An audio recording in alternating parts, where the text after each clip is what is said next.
Hello and welcome to Versus Live. I'm Ross Merriam. And I'm Corey Baumeister. We've got Justin in the booth. Say hi, Justin. Hi, Justin.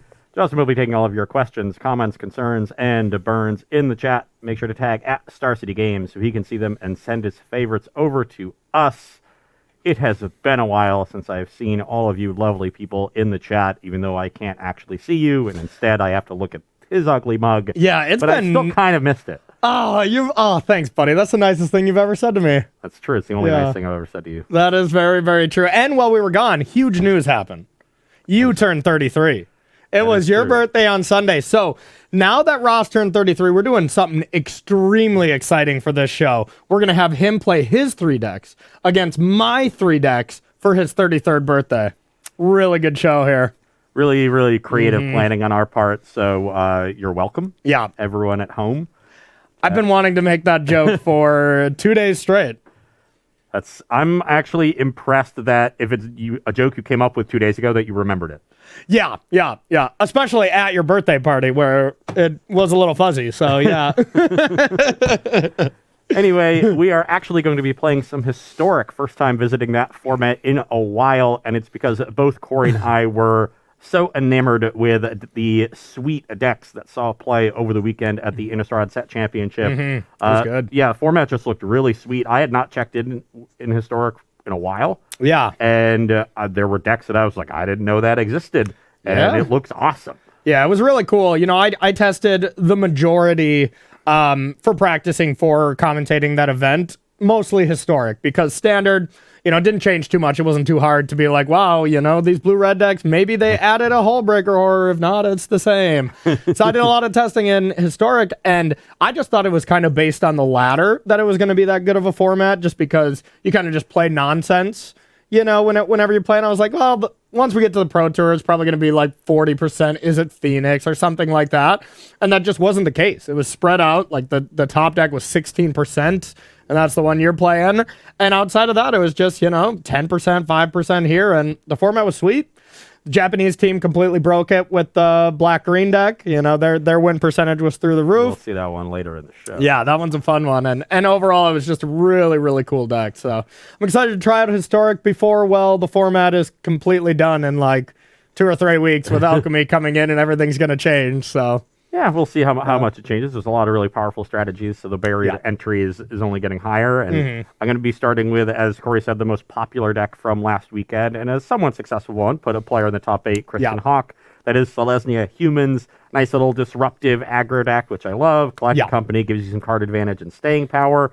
And really, they've just printed so many good white creatures in the last couple of years with Esper Sentinel and Brutal Cathar and Skyclave Apparition. So now you just have so much great interaction and more card advantage. All these things that white seemed to have been missing over the last several years when it was decried as the worst color in Magic, and it was basically only propped up by really powerful cards like Gideon, Ally of Zendikar, when that was in Standard. Now we're starting to see... or your shirt. That was like the only good white card, Now we're starting to see white get a lot of the well-rounded cards that we've seen green and red and all the other colors get, and it really is showing its potential. So love that this deck exists. Love that white creatures are finally starting to get some of their due. And we'll see how it goes. It was that one part of the year when no white deck was being played in Standard. They got the message at Wizard and they're like, okay, hurry up, print some good ones. I mean, like in a year and a half, you'll see the effects. And somebody get Craig Wesco on the phone. We need him in here. And he just had the 1/1 robot that lets you draw a card every time your opponent played something. It's my time to shine. Yeah, he's like, I've been holding this one in. All right, so the deck I'm going to be playing is from Simon Gertzen. A buddy of mine used to work with coverage with him, and just now that he is not doing coverage, he's just like, okay, well, I still want to be involved in this top 8. I'm going to get in there basically every single time, and made the top 8. Actually took second in this tournament with a really interesting Is It Phoenix list. Everyone kind of thought Is It Phoenix was going to be the most played deck by far going into Historic. Just wasn't the case. It was like second or third, so it still had a lot of copies. But instead of playing Sprite Dragon, which is a card I didn't really love because, it is kind of slow. Like, if you go DRC into Sprite Dragon, there is a lot of scenarios where you just win on like turn 4, so it can be fast, but it can also just be kind of brutal if you just draw like 2 of those. or if it's just an awkward top deck late when you're low on resources. Exactly. So cut those for just Delver of Secrets. I know everybody in chat is hyped when we play Delver of Secrets because it's such a sweet card. But yeah, I decided to make that change. Did pretty well with the deck. I think even beat Christian Hawk in the top 8, even though it's not that great of a matchup, self-proclaimed from what he told us. He also said that up against the Golgari food deck was like a 30-70 matchup at best. He went 2-1 against it, so like not that big of a deal. But yeah, maybe a little humility in those descriptions. A little bit of Brad's mentality there, as he's like, everything's a bad matchup. I'm bad. Everything sucks, and then wins. You know, that's usually how it goes. In my experience with Izzet Phoenix when it was in Modern. And these are somewhat similar decks. Did you play that deck? The creature matchups were pretty good. That's what I wanted to play. But Thing in the Ice was a really big part of that. So playing Delver of Secrets and Dragon's Rage Channeler and being more aggressive and not having that really good defensive creature and Thing in the Ice is going to really swing these matchups and make it a lot easier for the creature deck to contend. Yeah, Delver not as good as Thing in the Ice at dealing with creatures, but yeah. Who would have thought? All right, let's do it. Apparently you won the last time. I know neither of us can remember back. Yeah, and the rule is that if you have the marbles, you get to be on the play, right? I think so, actually. Yeah, I really don't know anymore. I think it's like, you get to go first. The other person buys you a sandwich afterwards. Yeah, you only get 6 cards. Yes, I get 25 life. I'd still beat you. I draw 2 cards a turn. All right, I'll go first. And this is a hand of Magic the Gathering cards. I'm in. Agreed. This is Magic the Gathering cards. So we got that right, at least. We didn't sleeve up the Pokemon cards. Good. And you're actually on the play. Yeah, I know, but are you good? Yeah. Okay, so I'm not 1,000,000,000% sure what I'm supposed to start with here, but I'm going to go with Delver because it's too sweet. Pass to you. Usually not a bad idea. I do know what I want to start on, and that is Esper Sentinel. I don't like that card. Okay, so upkeep. All right, I'll flip. I will give it a flip. I will draw. This game's easy. 3 2s. Attacking right away. This is nice. So now the question of what do I really want to do? And I think it's just be aggressive. So I'm going to attack. 17. And I got some more creatures. Pass to you. 1 drops. You got a lot of removal in that green-white humans deck? I know the answer to that question, so I think you can save yourself some explaining, but so maybe the audience would like to hear your lack of removal. With how much pressure Corey has here, the Esper Sentinel's card advantage is much less valuable. Oh, yeah. Corey's just trying to end the game, so I'm actually going to attack. Okay. Tempting. Yeah, I'm not afraid. 19. I do have some more blockers to play, so play another Plains and play 2 Allenbach Escorts. I forget what this one. Oh, you like sack it? To protect creatures with +1/+1 counters on them. You don't have any of those. Yet. Okay, so upkeep. Trigger on the stack. I'll flip that one too, I guess. Now, do I want that card? This game is easy.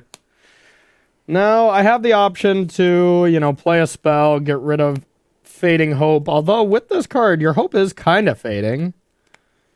It's not that good against the human deck, especially when you go 1 drop, 1 drop, 1 drop, 1 drop. But, all right. You also had triple 1 drop, so... It is kind of fair. All right, I'm going to consider... And I'll just let you draw a card. Knock yourself out. So first, Surveil trigger. I'm going to put this here. And then I will look, and I want this card. So I'm going to put that into my hand. Do I want that card? Yeah, probably. Okay. So I'll draw there, then draw for my turn. And now I deeply regret not paying this Esper tax, since I think I'm going to have a mana that I'm not going to use. Smart.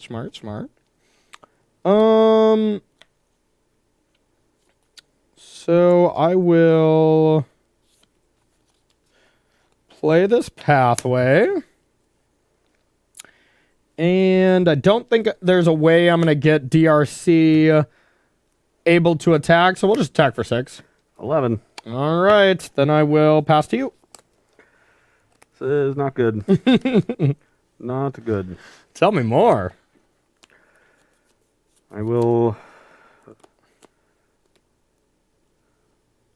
I'm going to do this pre-combat. Play your Thalia's Lieutenant? Good call, good call. No, I'm going to play a Brutal Cathar.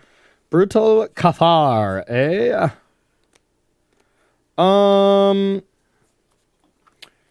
Yeah, that resolves. What's your target? I will target Insectile Aberration. In response, I will Unholy Heat it, and then I'll pay 1. Okay. Yeah, because if you would have choose this, maybe I would let it exile, but I don't want to have to reflip. Yeah. You would have to... Yeah, I'm surveilling. I don't want another Delver. I wanted to force Corey to pay the tax if he had to, or draw a card. And now I can freely attack with the Esper Sentinel, so that's why I did that pre-combat. God, you're so smart. All right, I'll take it. 16. 16. Yep. And I'll pass the turn. All right, untap. A draw. Well, so far, Delver Secret's looking pretty good. Really good. Question for you. Do I surveil first? Since I'm an active player, I think your trigger goes on first, right? So your trigger will go on the stack first, but that means mine resolves. Yeah, okay. That's what I was thinking. So do I care? I mean, the worst thing you could do is like collect a company into 2 things. Yeah, I will pay. Okay. So now I'll surveil. I don't want to land. That does give you Delirium. That does help. And then I will Expressive. It will give Corey Delirium once the iteration resolves and goes to the graveyard. Yeah, get it right. Okay, so I'm going to put this here, not the land I really wanted. And then you're going to be taking 9, so I'll put this shock into my hand. That's probably going to be pretty good. I'll show you for the sick beats. Attack for 9. I'm at 2. Okay, and then I'll pass to you. So, if I collect a company into double Thalia's Lieutenant, I'm still very short. yeah, like not even close. What if I collect a company into 2 Craterhoof Behemoths? Yeah, I think you have to collect a company into like 9 lives and Solemnity or something, you know? Okay. Well, I do have to collect a company. Look at the just to rearrange the bottom 6 cards of your library. I will check it out. Yeah, I don't think Luminarch, Aspirant, Thalia, and Adeline are going to do enough here. Ooh, powerful cards. Powerful cards. My curve was triple 1-drop into Brutal Cathar Collect a Company. And it was not close. By the time I got to Collect a Company, I had no outs. Yeah, you had no outs because my hand was going to kill you, and each one of my creatures was going to kill you. No big deal. All right, you want to do pre and post, or you want to do just one pre? Let's do 2 posts. These are definitely tuned lists. They've been practiced for quite a while, yeah.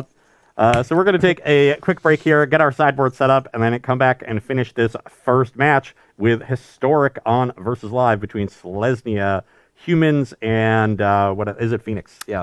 Wow, you couldn't remember that one? You've been out of the game for a while. It's been too long. It's been too long. Don't go anywhere. We'll be right back.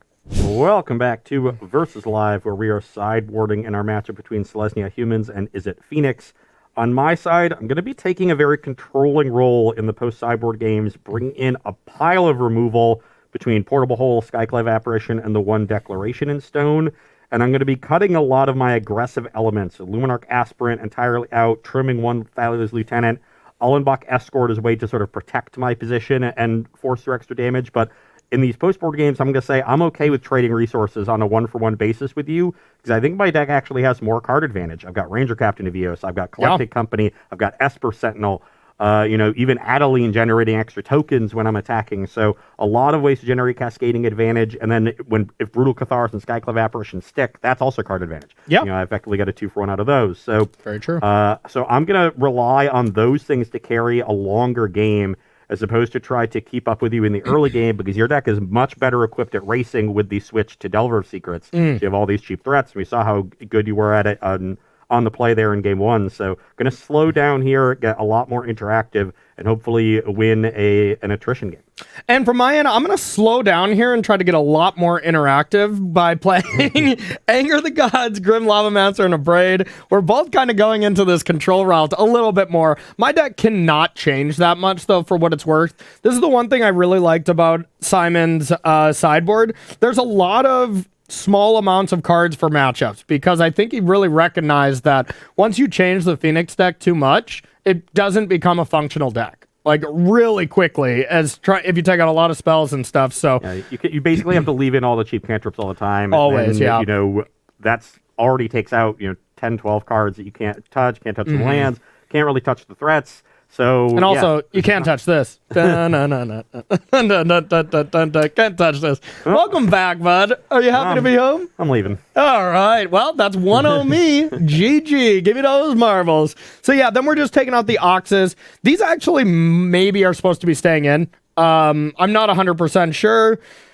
I might bring them in on the play here if I'm trying to be more controlling and you're slowing down. This actually might be a lot better post board, so I might be wrong on this. I'm taking out one Expressive Iteration on the draw because of Thalia. It doesn't work out that great. I'm going to have to cast it on like turn 4 if you play a Thalia. And then taking out one Fading Hope because your creatures are pretty small already. Just trying to Anger to have a nice board wipe. Grim Lavamancer should be excellent. Force one of your removal spells. And then one Abrade is just another way to kill creatures. But Ox really just might be a card that is, I would say a sacred cow, but a sacred ox, of course, that I should just always leave in because it's that kind of long-term plan that, allows you to never run out of steam. It's a card that always gets better, when you go to the sideboard games and games get more interactive. Exactly. So, similar to like the green-black food deck and why it did so good is because that deck just never runs out of steam. No matter what, Trail, you have Luris to bring some stuff back. We've seen those food decks already be pretty resilient. And this one I just think has more longevity, but still loses to combo. And that's kind of still been its problem. But yeah, it's trying to kind of do the same thing. It's just not run out of cards ever. And it does a good job of that. This kind of shows why those were some of the top 2 performing decks at the Innistrad Championship. Yeah, Faithless Looting, another card that just helps you, prevent you from flooding. You turn lands into spells, and then and just Expressive Iteration is like a card that's newish to the Phoenix deck, but it's just incredible in this deck. Like, oh man, yeah. I'm going to play a tournament this weekend where I'm going to play Legacy and Modern, and of course I'm playing 8 Expressive Iteration. As I did at the Invitational, and I just can't wait. The Yuta Takahashi school of thought: just play this card always. It's the new Bitter Blossom, really. Yeah. All right, let's battle. You want to go first? I do indeed. Okay. Ugh. You say, I say, this sounds nice. Yeah, this hand is just too clunky. I'm going to send it back. My deck, I think, is impossible to be too clunky since 99% of my cards are 1-drops, but these 1-drops are also good, so I'm going to keep. Well, in game 3, when you open on a hand of 3 lands, 4 Arclight Phoenixes, you'll be eating your words. Touche, but 1 Faithless Looting, and then... then I'm keeping. Faithless Looting? Did it be Taxing Probe somehow? That was in my deck. Exactly. Yeah, Historic's wild. We've added some cards as well. It's going to be even more wild. Be like, now instead of playing the game what's in Historic, we're going to now just play, is this card in Historic? And it's just going to be an alter of a different card. And be like, is that in there? Yeah, probably. I don't know. That's been changed, sure, but... Trick question. Every card is in Historic. Yeah. All right, you got a question for us at all, Justin? I sure do. First of all, I got some happy birthdays in chat for Ross and Thank a you. couple jabs at your age, but anyway. All right. It's because you're so young, bud. Orbital 172 said, is it Burbs is my deck of choice? How do we feel Thalia will affect its viability in the format? It of course is a big deal, but like if I'm on the play and I go 1-drop, and by the time you go Thalia and I just play 2 mana to deal with it, it's not the biggest deal. But when you are on the play, it becomes just something that slows me down. And if I just have like considers and stuff, then it's awfully backbreaking. But wasn't Thalia just already in the format? Like it's not like this is a new card with this set. Yeah. Yeah, Thalia's been in Historic for a while. Yeah. It just recently got added to Pioneer. Exactly. Yeah. So Thalia is not changing with this new set. It's just, it was in the newest set. And we saw Is It Phoenix do very well last weekend in a metagame where the most played deck had 4 Thalias in it. Yeah, exactly. So, yeah. Still having success. Is It Phoenix still very good? It's certainly a good card against you, but not at the level that it's going to completely suppress the deck. Yeah, Thalia suppresses decks like Matt Nass's combo deck that we're going to see, the Mizzix Mastery, bringing back a Mergent Ultimatum kind of thing, because now you have to pay 2 extra for these kind of things, and it becomes very, very difficult to deal with, but... That deck already isn't that good. We're just kind of playing it for the memes, but So I have a solid 6 here. I think we're going to put this one back. okay. And I will lead on a plains. Wow, no one drop. What a noob. Okay. Did I say that out loud? Okay, so let's start with Delver of Secrets. Actually, I'm going to start by taking 2. Interesting. 18. I'll play a forest and a Thalia. Thalia. And as I say that, this Thalia is going to completely win the game. Should I just flip it now, or do you want to actually see the card? I mean, I have to see the card if you want to flip it. You asked for it, buddy. You asked for it. All right. Now let's go with a Lava Glide Pathway. And let's just pillar this now. Get that out of there. Attack for 3. 17. Past you. Oh, that's pretty cool. Play Sun Petal Grove and all Skyclave Apparition, the Aberration. I don't like that. I don't like that at all. I wish it was under the old rules, because that would be a mana value 0 creature then. And you wouldn't get... Well, you would get an illusion, but it wouldn't do a whole lot. Well, too bad. It's not the old rules. Well, I think we have one very clear play to start. I'm going to cast Faithless Looting. Come on, Phoenixes. That's not a good start. All right, for sure this island and...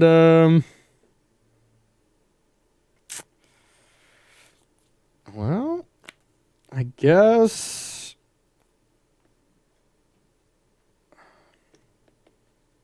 a Faithless Looting. And...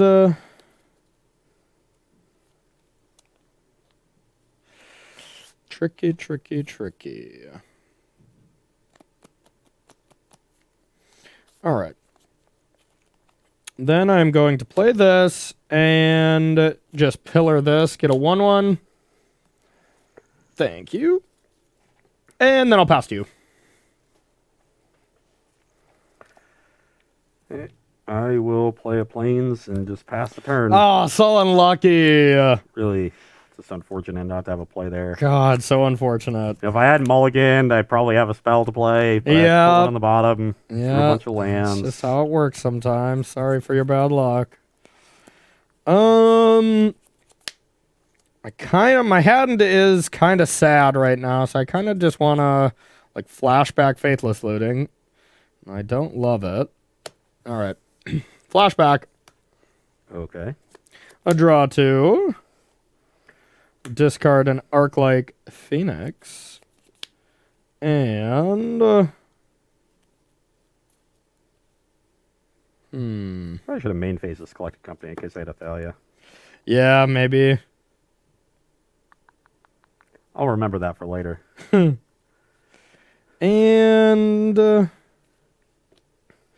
I think it's one of these 2 cards that I want to discard, but I'm not sure.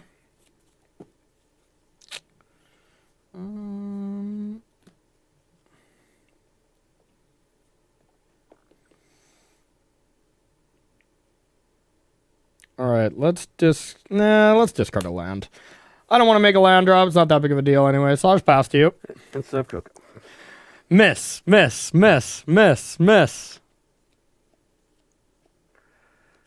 Did you break?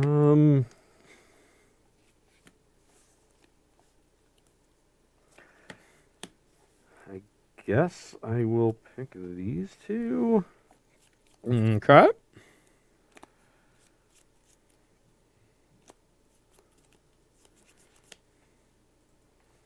No,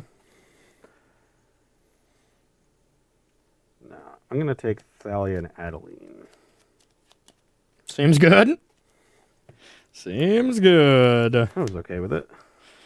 All right. It's going to be a tricky one. I will attack with both, get the human. I'll block the human. So you take 5. 5, yep. Brings you to 13. Play Temple Garden tapped. Play a Hamlet Vanguard. So it enters with 4 counters. Okay. Very good. And I'll pass the turn. That was kind of the breakout card from this weekend. It's very strong. Yeah, definitely a good one with Collected Company. Yep. I love that I have multiple creatures that survive Anger of the Gods here. Yep.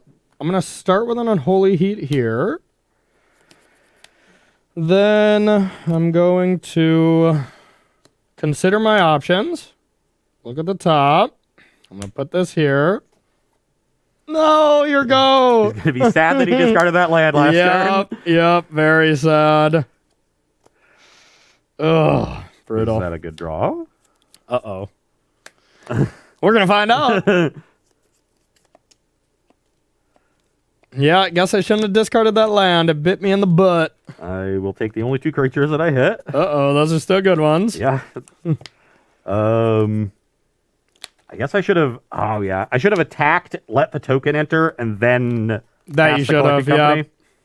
Yeah, I'll remember that for later, too.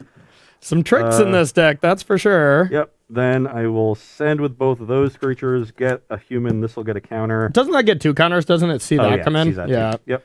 Okay, I'll take 1 million. So I have 5 creatures. This is a 6. This is a 6. This is a 1. 13. Oh, you're at 13. Oh, excellent. Cost myself a point. Didn't matter. Excellent. Yeah. If I played one more land, I got to Unholy Heat this, bring back a Phoenix as a blocker. But honestly, I think I'm still probably losing this game. Oh, otherwise when you had another one. Yeah, I almost decided not to take Adeline off this because I had one in my hand, but I figured like if you don't kill I have to kill it. Yeah. Otherwise it kills me. So I think that's a good call. It was either that or a brutal. I could have taken Brutal Cathar Thalia and just like killed the token. Yeah, that doesn't and then played Adeline and attacked. Yeah. Yeah, I think the whole brutal part for me is at one point I just had 3 Faithless Lootings in hand and 2 removal spells, and it's just like, okay, I don't want to just blindly be trying to find Arclights. And so I was like, I'm going to wait. I'm just going to cast removal spells. If you have company, then I don't get to use up my mana, and that's the worst case, which you had. And then extra worst case is if I was going to draw a Phoenix, which I did, next draw. So just things did not go well for me that game. I think you're generally right to be patient with looting. Faithless looting is like Brainstorm, where you want to be really, really patient with it. Yeah. Only cast it when you have cards you want to discard. And I'm a Brainstorm expert, let me tell you. I play a lot of Legacy. Never cast that card on turn 1 in my life before. I have cast that on turn 1 before. On versus live. On versus live. You can watch it on replay if you want to make fun of me. All right, you got to see the expression on my face when I'm just like... Be like, well, this guy is fired. It's his first show back, where he's fired. Do you got a question for us at all? I sure do. Figaro wanted to know, what are your guys' opinion on the fact that cards rebalanced in Alchemy will affect cards in Historic, such as Luminarch Aspirant being rebalanced to trigger at the end phase now? Yeah, it's an end step trigger now to make it worse. Why is that a card you needed to rebalance? White you just made white a playable color for the first time in like 7 years. White's getting too good, man. We got to reel him back. Kidding me? Oh, God. Whose idea was that? This is going to be Whose idea was that? This is going to be great. Ross doesn't know all the alchemy cards that have been released. I guarantee it. And there's some good ones in there. Tell me whose idea that was. Show your face, you coward. Oh, yeah. White was getting too good, man. Luminarch Aspirant, too busted. Get it out of here. I'm going to start triggering it at both. Yeah. Okay. My hand is kind of weak, but I'm in. I'll keep. My hand is awkward for a couple reasons, but I have a hard time mulliganing a hand that starts on these 2 cards. Okay. So I'm going to keep. All right. I'm going to start with a pathway, and I'll pass to you. Okay. I will play a very fast Esper Sentinel. I'm going to respond. Well, it's a good card, but I don't think I want that right now. I will draw and untap. You opted to the bottom? Yep. Okay. Now I'm going to play this, and I'll pillar and pay for it. Pass to you. I will play Branch Loft Pathway and Thalia. Dang it. Good. Yes. The 2 cards I was referring to. I figured that out as much. Now let's go with... I'm just going to play this land tapped and pass to you. I will... 2020.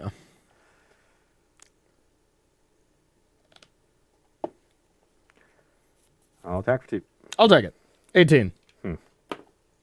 Got punished. Got you with the pen trick. I didn't want to play this and then just have you kill my Thalia because then I have a better play, but now I just kind of have to play this and it just looks weird. But I figured there was a removal spell there. I just got a little punished, but that's fine. I'll play post-combat Adeline. Smart. Okay. You're up. End step opt. Sure. I will scry. I do not want another blue cantrip. I need to find some other stuff. I'll draw.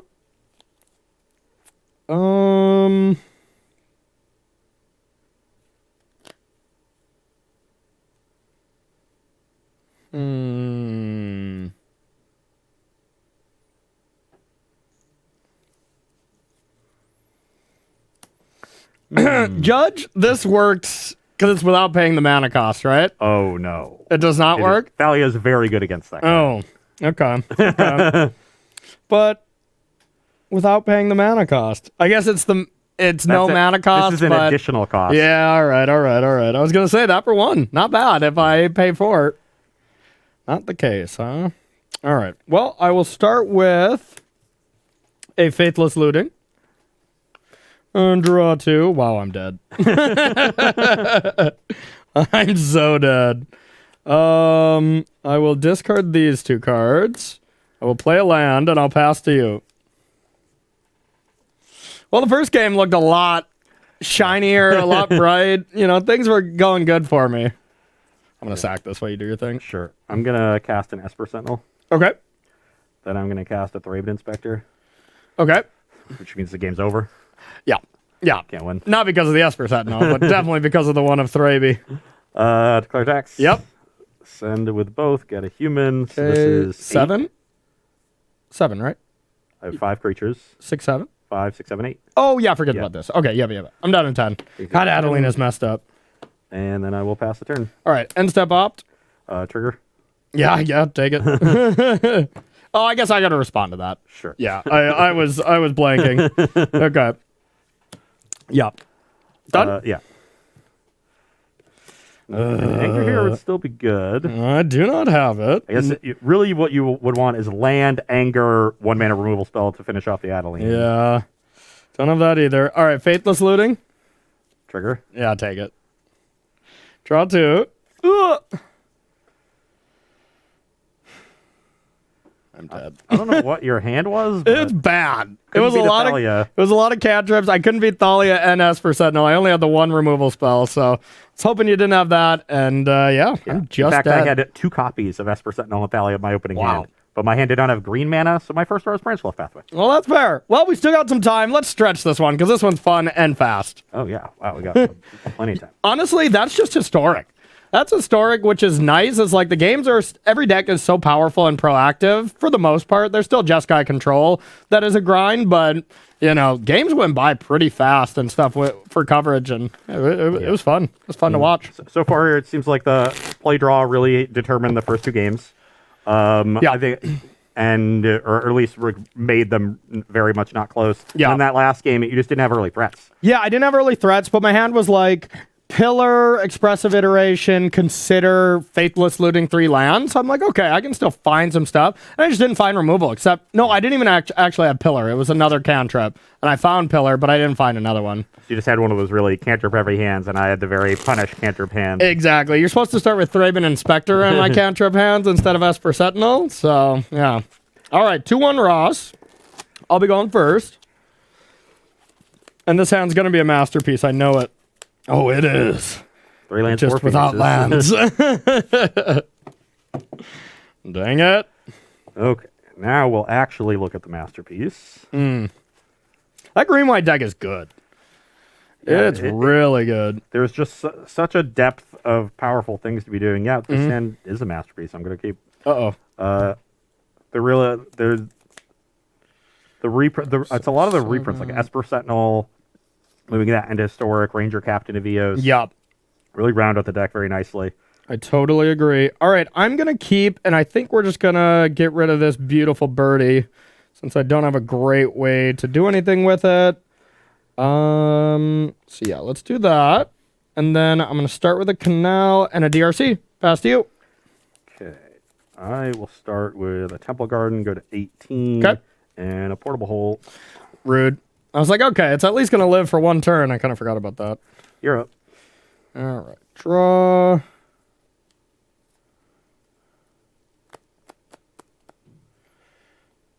I'm going to consider my options. I'll draw that one. And I will play a land and a Grim Lavamancer. Pass to you.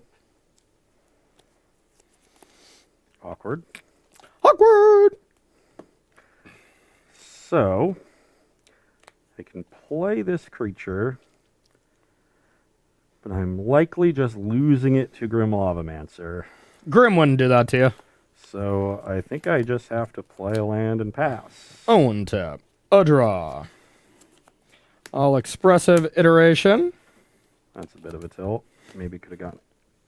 Ooh. Oh, no. Believe it or not, I did not hit a land. Yeah. Well, if I had known Corey didn't have a third land, I would have definitely played this Thalia. Yeah. Okay, so I get one of these cards. It's not going to be Finale. That's for sure. All right, I'll take this card. I'll exile Finale, and I'll put this Archangel back in the deck and take one. On the 17. Pass to you. Okay. Now I've got Forest, Apparition, Grim. Rude. Pass the turn. Rude.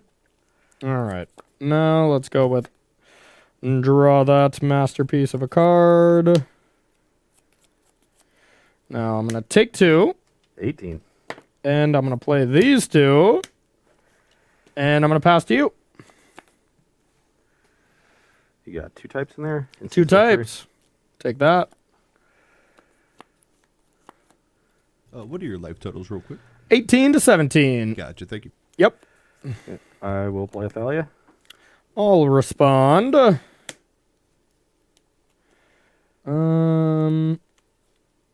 Yeah, I'll respond with an Unholy Heat on this, Surveil. I'll keep that, I suppose. 1/1 illusion. Yep.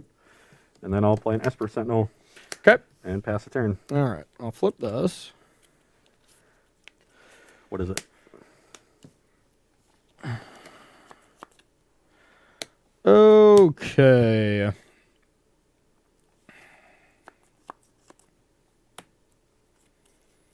Now I will pay 3 mana for this Consider. Pay for this. Surveil first. Ooh. Okay. Consider. Damn. I guess I don't mind that card though. Yeah, I'll take that. And I'll attack for 3. I'm a 14. Pass to you.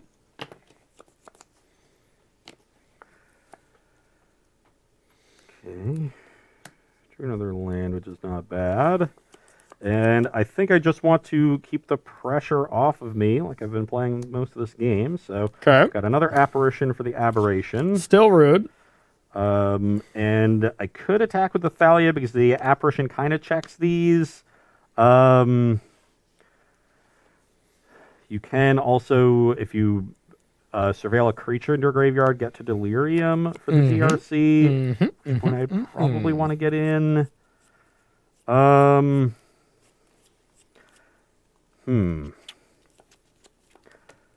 Honestly, I'm going to attack. Okay, I'll take it. 16. Pass turn. I'll draw.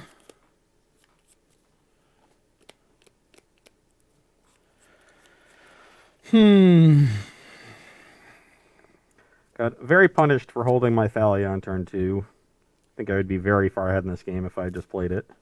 Yeah, and I got very punished by getting unlucky with Expressive Iteration. All right, I got a decent amount of options here. I can either try to maximize the amount of damage I do this turn, which doesn't seem amazing. Or I can play a little conservative.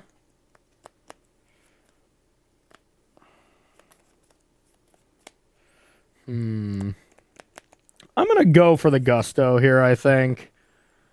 I am going to start with a pillar here. I'll let you draw. I'll surveil. I'll put a land into my graveyard. I guess maybe not, because I cannot do this no matter what. Yeah, that's okay. All right, then I'll Faithless Looting Surveil. I'll keep this, draw 2, discard Arclight and Opt, and attack for 3. I go to 11. Okay, pass to you. Wanted to make sure I could get DRC going. There was no way I could Arclight unless I had a gut shot or something like that. But had to get Thalia out of there. I will play an Adeline. Okay. I will attack for 2, get a token. Okay. Yeah, I'll take it. Brings you to 13. Yep. And then I will play this portable hole I just No! drew. Your DRC. God, that's so good. Yeah, it was an excellent draw. You're a jerk. Okay. I have an expressive iteration. Trigger. God, I hate this card. It's so good. Yeah, draw your card. God, I'm in trouble.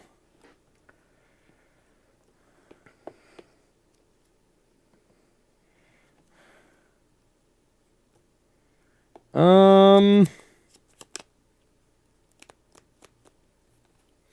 I'll exile this. I'll put this into my hand. I'll put this here. I'll take 2. So 11 all now. Play Delver and Unholy Heat Adeline. And I'll attack for 1. I'll go to 10. All right, now I'm at 11. Yep. Pass to you.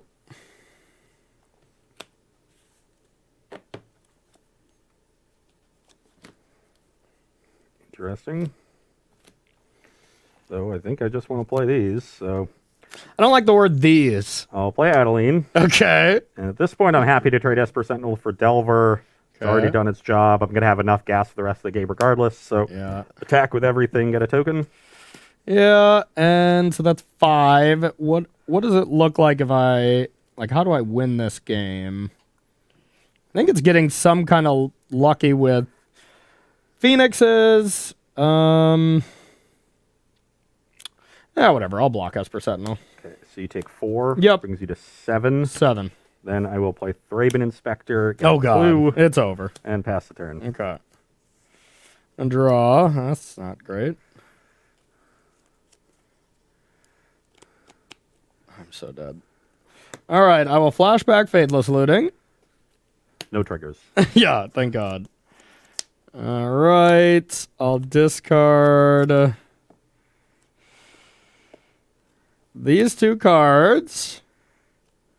And I'll pass. Oh, I guess I have to do this now in case you have Coco for Collected Company. Pass to you. Things are going not great. I need to top deck like Expressive Iteration next turn into some gas. Speaking of gas.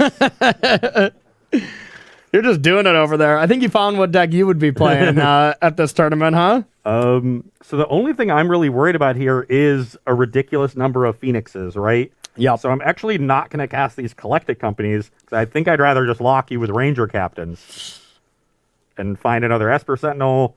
Oh, that's disgusting. Yeah. You just have 2 Rangers, 2 Collected Yeah, Company. is that a good hand?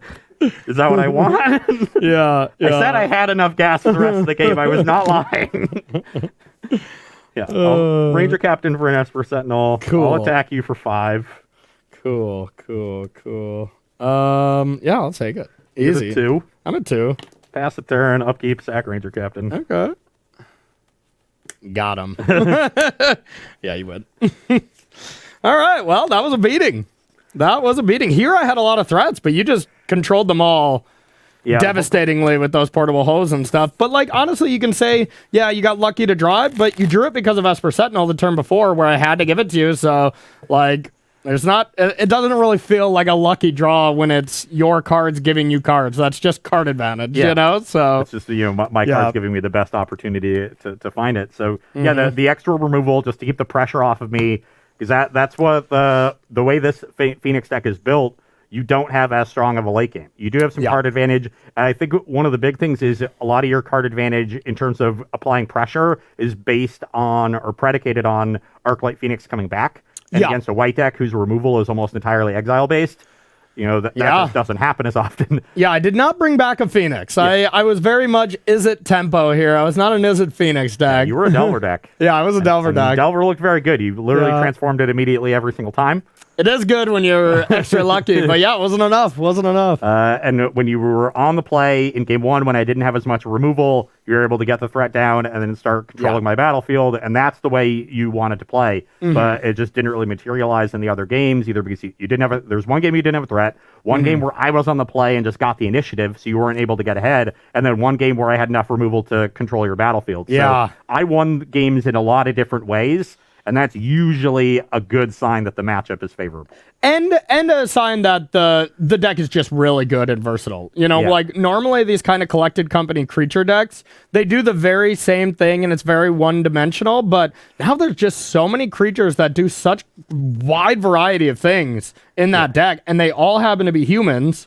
There's disruptive creatures, there's card advantage from creatures, and there's single engine creatures like Adeline. Lots of pressure. Yeah. So you have pressure, disruption, and card advantage.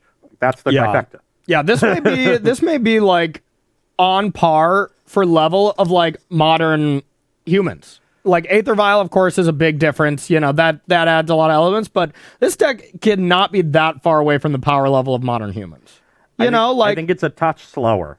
It is a touch slower, of course. Modern, it's just a better deck, but not by that much. Yeah, this deck is more interactive. Like, I don't know if I would just have Reflector Mage. I don't know if I would rather have Mantis Rider or Adeline at this point. I seriously think Adeline is just a better card. Especially in Modern, too, when you have Champion and Thales Lieutenant. So every time you attack, you're just leveling those counters. Yeah. It might be a time where the good old, our good old American creature of red, white, and blue Mantis Rider is just not good enough anymore, and Adeline is here to take over.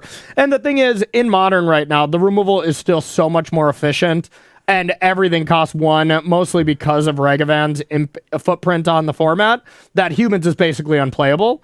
But even here, you see, it's a similar deck to what Modern kind of looks like. Just a lot of removal, everything costs 1 kind of thing, but that's not every deck in Historic. So Humans can still kind of prey on a lot of different decks. Yeah, get underneath them. Yeah, absolutely. Okay, that's going to do it for the first one. Ross takes that down. Now, the next round, I'm going to be playing the deck that actually had the second highest win percentage next to Golgari Food. But this deck was also piloted by Reed Duke, Huey Jensen, Kai Buda, Luis Scott Vargas, God, I can't remember. They're all Hall of Famers and they're all, Pro Tour champions. It's Gabriel Nassif. Are you saying that could potentially skew the numbers? I'm saying that potentially has a small way of skewing the numbers, and maybe that, because I interviewed a lot of them, like for winners interviews early on in the tournament, and all of them were like, we didn't test. This deck is very medium at best. And I mean, they're just all amazing players, so they found the wins. But it's Rakdos Arcanist, no longer a Lurrus deck, playing Seasoned Pyromancer, playing some 4-mana Planeswalkers, and that's the big change. Yeah, so I guess we'll really put it to the test then and see, because, we don't doubt that they can win with it. But if you can win with it, then we know the deck is really good. Well, that's the thing. It's like, it goes like your normal Pro Tour player, Hall of Famers, versus live, co-hosts. And then Croakies. And then Croakies. Yes, exactly. Yeah. So, I mean, I still should have that edge, but I'm playing against another versus live superstar, so it will be a lot closer for sure. It's going to be close. And I'm going to be playing a little Dimir control deck. This is from Tim McElvaney. I can't remember his name. Tim McAvee. I believe we got the name wrong on coverage as well. Tim corrected us. As long as I'm consistent. So, yeah, I think, unfortunately, we'll probably get it wrong as well here. So, sorry, Tim. We love you. This was Tim's first constructed tournament ever. Yeah. And had a very strong day 1. Yep. A rougher day 2, but still a very strong finish at 16th here. So really good showing, and show you the other side of Historic. We'll see how the control decks do. So we're going to take a quick break here. We'll be back in 5 minutes for match 2, playing Historic on Versus Live. Don't go anywhere.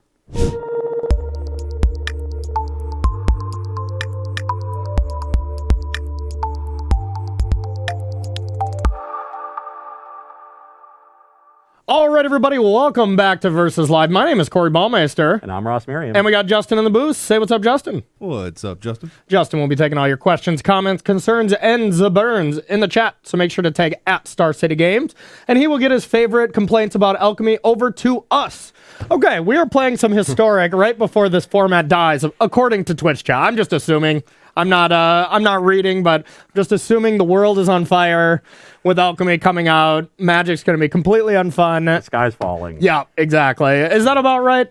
That is exactly Did I nail it? Okay. I thought you were reading chat, actually. Oh, yeah. No, I've been reading chat through the weekend when I was commentating the Innistrad Championship. So I'm just assuming, that it's transferring over. Corey and chat are very well acquainted. Yeah, absolutely. So we're playing a little Historic before the format does indeed get a big shakeup with Alchemy coming. The majority of people think it's going to be bad.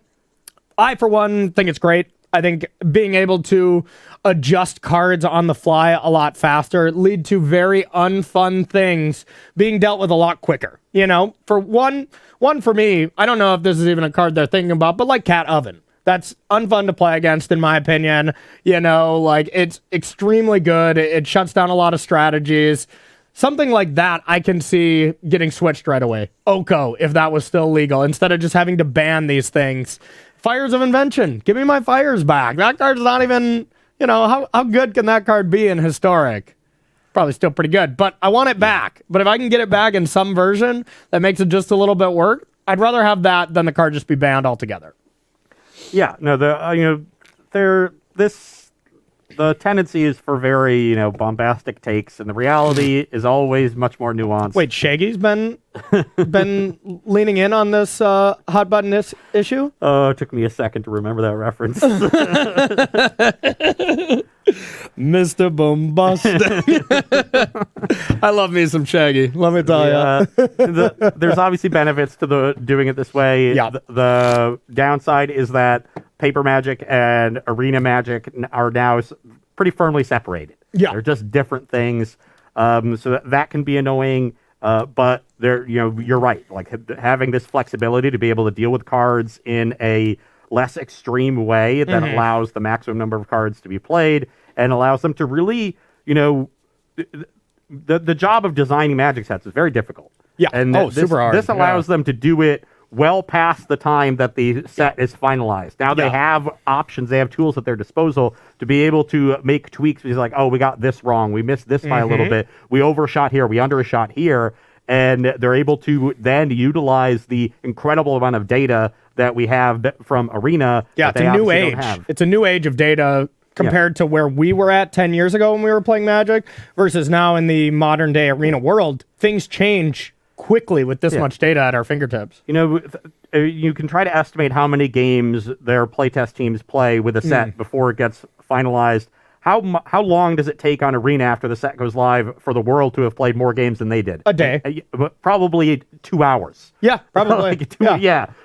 So there was well over 1 billion games of Magic played online in 2021. Yeah. Well over 1 billion. So the being able to utilize that kind of robust data set and to help them design better cards and correct mistakes, there's definitely benefits to it. Yep, and you even look at real examples that are happening right now is, I don't know, anybody who plays Storybrooke Brawl, these are kind of created by Magic players. Matt Nass, other friends, I don't know the whole design team, and Josh Layton, I believe. Could be wrong. Don't quote me on that. But that is a game that is getting very quickly things nerfed when they're too strong, and it changes really fast. And, I hear from a lot of people that game is really fun. I haven't played it personally, but, heard good things. And that's one thing that I think they took that Magic mentality that they learned from cards being around far too long, like Oko and stuff like that just make it unfun during that particular time and adjust it right away. And, I think it's working. Yeah. But that said, if they make Luminarch Aspirant worse, that means Alchemy is horrible and unsalvageable and should have never happened. Well, we got bad news for you, buddy. It has been announced. Luminarch Aspirant is... Who did this? Show yourself! Sorry to anyone wearing headphones. Yeah, God. He's 33 now, y'all. He's got an excuse for it, so... All right, let's battle. I'll be going first here. I can't wait to reach the old man age where You're already there, buddy. You stop giving a crap about anyone, and they just let you get away with it because you're so old. Yeah. That's when we're going to be like, Ross, you do still have to wear pants to Versus Live, please. No pants. It's like, Ross, please put your pants on. This is a Wendy's. I want my baked potato. All right. I think I'm going to keep. None of the hands in the Rakdos Arcanist decks really ever look amazing. They're just. I mean, that's a lie. Dreadhorde Arcanist Thoughtseize hands do look amazing. None of the other hands. None of the other ones. I lied. I am going to mulligan this one. I think this one is actually just too bad. Nah, whatever. I'll keep. I have a hand that wants to Fabled Passage. Just for a kidding. I'll swamp, mulligan. and also cast Archmage's Charm. I was indecisive there. So I'm currently questioning all of the life decisions that have led me to this point. Yeah, apparently Tim, he qualified in October for this event. Thought he was just going to be playing in a sealed event. Huge fan of Marshall and limited resources, which was cool because Marshall did a lot of commentating over Tim's games, and then just copied a deck from Guillaume Wafatafa and just played the 75 and was XO on day one and was just dominating. The story was really cool from Tim. Whose name we have learned how to pronounce. It's McSavany. Yeah, until we get proven that that is indeed wrong as well, and then we're sorry again. McSavany? Yeah. Okay, this one I'm going to keep. You were keeping yours, right? The Q is silent. I am going to keep this hand. I'm going to try to maneuver around the awkwardness as best I can. You're on the play, though. I am on the play, so I am going to start with a Thoughtseize. I don't like that. Yeah. That's going to make it harder. Alrighty, well... They're pretty flexible hands. So. It is a pretty flexible hand. I'm going to actually just take... See, they can bend in lots of directions. Yeah. I really just want to make sure I resolve the spell I really want to. I don't have Dreadhorde Arcanist, so I'm not going to take Fatal Push. I think I actually want to take Censor here, which is weird, but I'm going to take Censor. Fast to you. I'll go to 18. I'll play Hall of Storm Giants. Okay, what'd you draw? All right, I will play a Inquisition of Kozilek. I am going to consider... Consider your options a bit. Am I... Normally, I would want to hit another blue source so I can charm on 3 and then a Fatal Passage on 4. But if I do that and just find a land, you're just going to take the charm. Mm-hmm. So I'm actually going to let the Inquisition resolve. All right, I'll take Consider. Sure. Pass to you.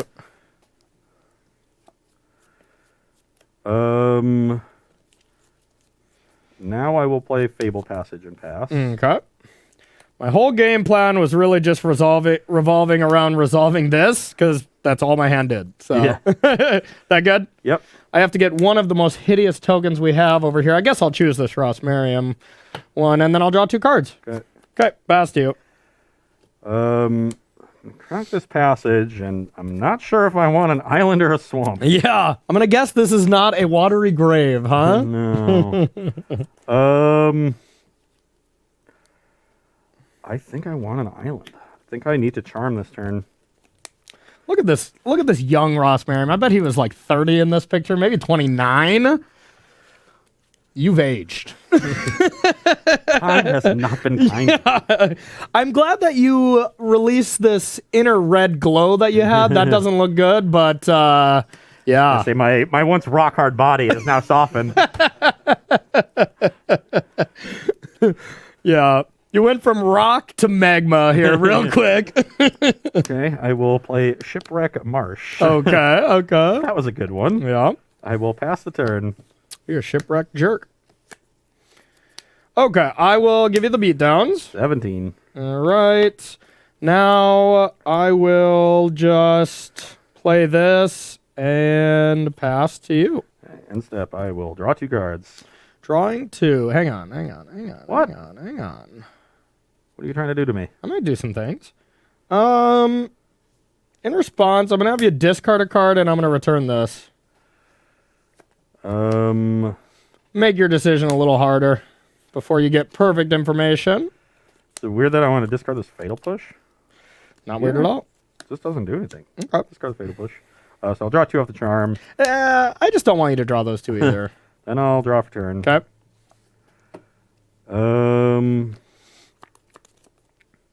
Interesting.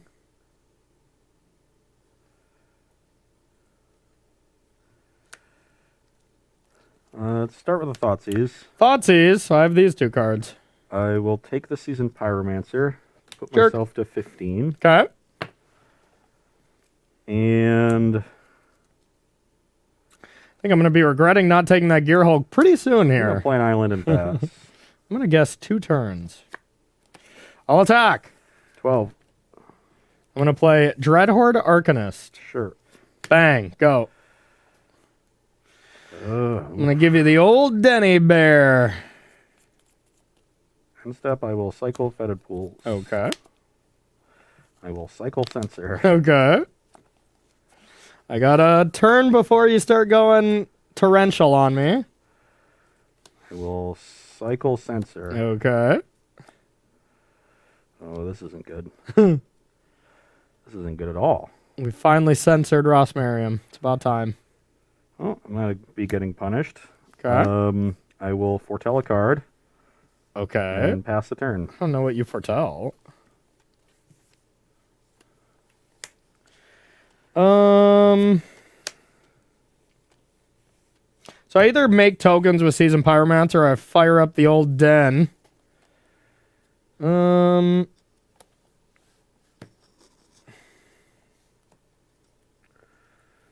think I want to fire up the old den. Declare attacks? I actually think I have to hit this den. Yeah, den is pretty good here. Got that fatal bouche? Yeah. Float a red. All right, I'll attack, and I will Thoughtseize you. I do have another threat at least. Okay. I'm gonna go to 8. You're gonna go to 16. Yeah, well, I think I still just need to take... I cycled the Fetid Pools thinking I would hit a 6th land, and I wanted to find some interaction, and instead I found a bunch of Censors and a Hullbreaker Horror. Yeah. What do you foretell in that deck? I forget. So I'm gonna go to 16 for sure.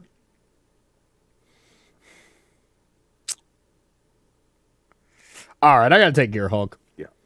And take 4. I got an 8. All right, pass to you.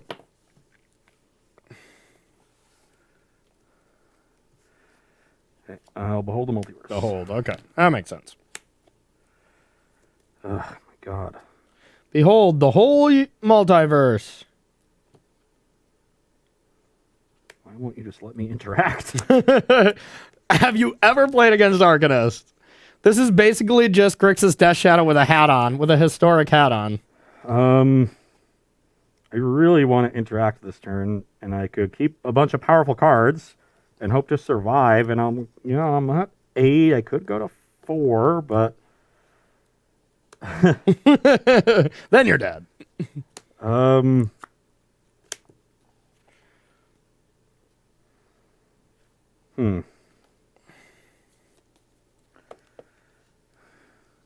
This is tough. Decisions.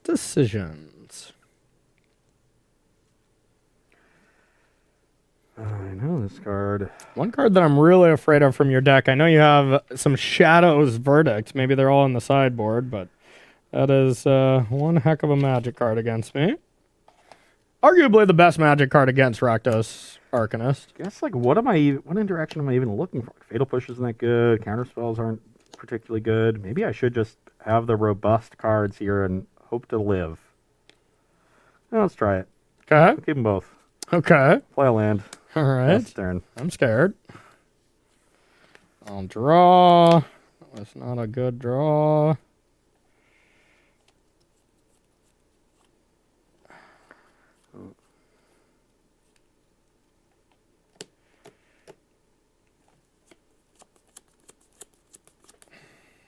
All right, I'll declare. Want to Inquisition me? No. Okay, I'll go to 4. Okay, past you. And step, I'll behold. Behold the multiverse. Okay.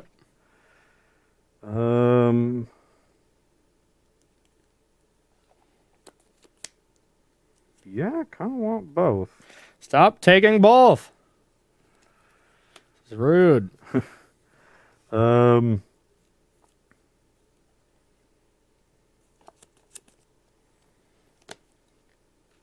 that's also pretty good. Guess change of plans. Okay. And play Shadow's Verdict. No! Yeah. I'm dead. I found it. Found it. And then I'll pass the turn. Okay, I can't possibly win now. Yeah, I concede. Found a consider to go with my horror. Yeah. GG. Had to hope you didn't find that. Maybe I should have been more conservative with Den and Flashback Season Pyromancer that turn. But the reason I didn't is I had Unholy Heat, and that took away Delirium for me if I took away a creature. But I don't know. Shadow's Verdict. Pretty good one. So Magic card. let's hope he doesn't draw that or have any more in the sideboard. So we're going to take a short break, and we'll be right back with sideboarding here on Versus Live. Don't go anywhere. All right, everybody. Welcome back to sideboarding here on Versus Live between Rakdos, Arcanist, and Dimir Control. On my end, just really a product of needing to get out these 1-mana removal spells. Rakdos Arcanist is one of those decks that it pivots in two ways. It's either a Thoughtseize Arcanist deck or it's removal spell Arcanist deck, ideally, and then everything else is fluff around the edges. Essentially, that is the nut draw that I'm going for. And the game would have looked a lot different if I had that Thoughtseize into Arcanist. I would have been taking that Fatal Push. Then I would have been taking, Censor to make sure I resolve it. And the game shapes around that card. So that's going to be the goal, but don't want removal spells against a ton of your really big creatures. This, of course, can kill Gearhulk and stuff, but you still get the value. So now I'm going to bring in cards that can kill Gearhulk and still do other stuff. And then Bedevil as a well-rounded threat. Bringing in Go Blank because you do have a decent amount of graveyard interaction, as well as just Mind Rot's pretty good against you when you're low on resources. My fourth Planeswalker, second Chandra, and then one more Duress, one more Hand Disruption spell against you. Yeah. My side, not much changing here. Want to get the Thoughtseizes out of my main. These are very bad top decks, and we know the games are going to go long in this matchup. Bringing in a Soul Shatter to help against Corey's many Planeswalkers, and then Scarab God, which is a great top deck later in the game, being a little bit more threat dense. The Scarabian Genius, huh? Too bad you're going to Shadow's Verdict me timely on turn 5, and I'm not going to have a graveyard anyways, Well, I'll have a Torrential Gearhulk that you thought. Oh, of course. Yes. That seems fair. That's about how my day's going on Versus Live here, y'all. Man. I really don't like it if, we took our hiatus for 2 weeks and now we come back and it's the Ross Merriam show, because it's been the Corey show for the last 2 months, and I like that. It's more fun. I iced you. I know, you might have iced me. Yeah, you iced the pitcher, and now I'm just doomed for, if it goes like it usually goes when we go on streaks for the next 2.5 months or so, I'm going to dread coming to work every Tuesday and Thursday at the hours of 1 to 4. And the Jazz have won 4 in a row. Oh, God. 8 out of 10. Oh, man. Wow. Yep, we're doomed. We're doomed, chat. Send me your energy. Number 1 offense in the NBA. Yeah. But they're not ranked number one, are they? History of the NBA. In the history. Yeah. Relative to the league average, they have the best one ever. Best one ever. Luminar Gasperin shouldn't have been nerfed. All the key points that you get from Ross here. I think they recently fell behind 03-04 Dallas. Okay. This is a good start to my hand. We just need things that help. Okay, that kind of helps. Bad, but I'll still keep. I will also keep. Okay. Which land do we want to start with is the main question here. And I think it is this. And then I'll pass to you. Well, I like that. I will start on an island. Okay. Get a Schwamp. All right. I will untap a draw. Now I'm going to play a Dreadhorde Arcanist. Pass to you. Not the ideal draw, because I would have liked to start with something else there, but guess I'll do. I'll play Consider. Okay. And I'll leave that on top. Okay.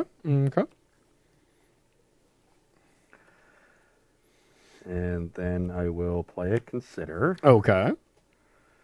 And I'll put that in the graveyard. It's about time. Oh, that didn't end so well. I'll play a Tapped Water Grave and pass. Ooh, we like that. Okay. Couldn't find a fatal push there. Good. So I'll Inquisition you. Well, the good news is the flashback's not so good. No! Soul Shatter down. Okay, well. I drew a lot of lands. Yeah. Guess I don't want to cast that, so then I will play another Dreadhorde Arcanist, and I'll attack with a sad Dreadhorde Arcanist. I'm at 19. Pass to you. Why can't you be Thoughtseize? You disappointment. I'll play Drowned Catacomb and pass the turn. Okay. I'll draw. That's not a great draw.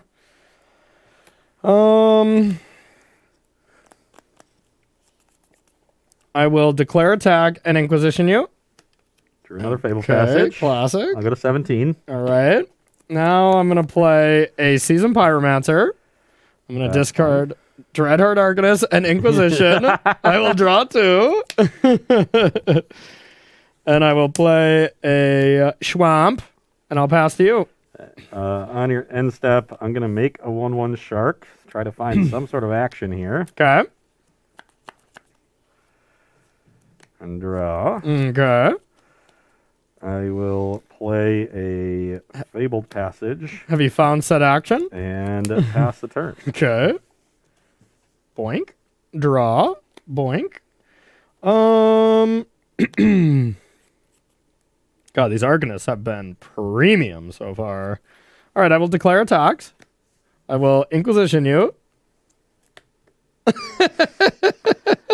answer your question, no. Yeah, here's one of these opportunities or situations where it's like, God, this really sucks. My Inquisitions keeps missing, but it's like, well, my opponent's not drawing anything. I will trade for an elemental token, take 6, go to 11. Oh, is it 6? Oh, no, it's 5. 5. Yep, you go to 12. Okay, then I'm going to play Sorin. Ugh. And I think I just want to draw here. I don't think I actually care about more, because like the worst case is Shadow's Verdict, and I just want to hit land drops and stuff. I'll take 0. Pass to you. Well, it doesn't go onto the battlefield. Well, I didn't play land. You hadn't played. Oh, yeah, you were playing. Yeah. Okay. Pass to you. Yeah, that's ridiculously good. So it does go onto the I battlefield. think Creature Land might have been the best possible there. Yeah. I'd prefer a Den, though. Can I trade? Because you are still set up to be able to do some Gear Hulk shenanigans. What's this ultimate? 5 can limit that. Deals 13 to any target. You gain 13 life. Okay. Checks notes. 12. Fast to you. One more land for good measure. Let's play Shipwreck Marsh. Okay. Vraska's Contempt the Sorin.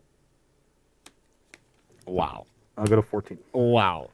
Okay. Pass the turn. Dang it. Checks notes. Above above the amount of damage. Stop drawing Inquisitions, Corey. Did I say that out loud?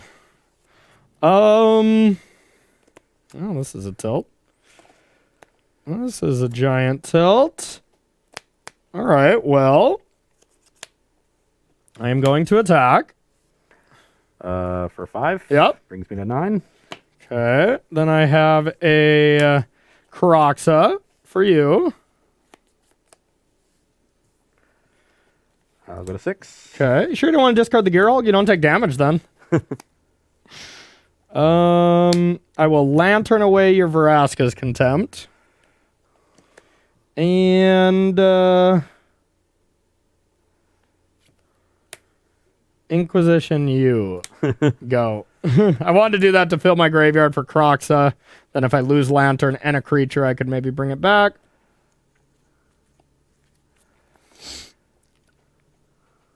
I'll crack a Fable Passage. Okay. I found Swamp first, so I'll get it. Okay. Yeah, it doesn't matter too much. And I will pass the turn. Okay, at least it's not a Shadow's Verdict. That would have been the punish, the worst case. Ooh. Interesting. This would have been so good 15 turns ago, but I'll Thoughtseize you. I will play Torrential Gear Hulk. Okay. I will target Soul Shatter. Soul Shatter makes me sacrifice Seasoned Pyromancer, right? Yeah.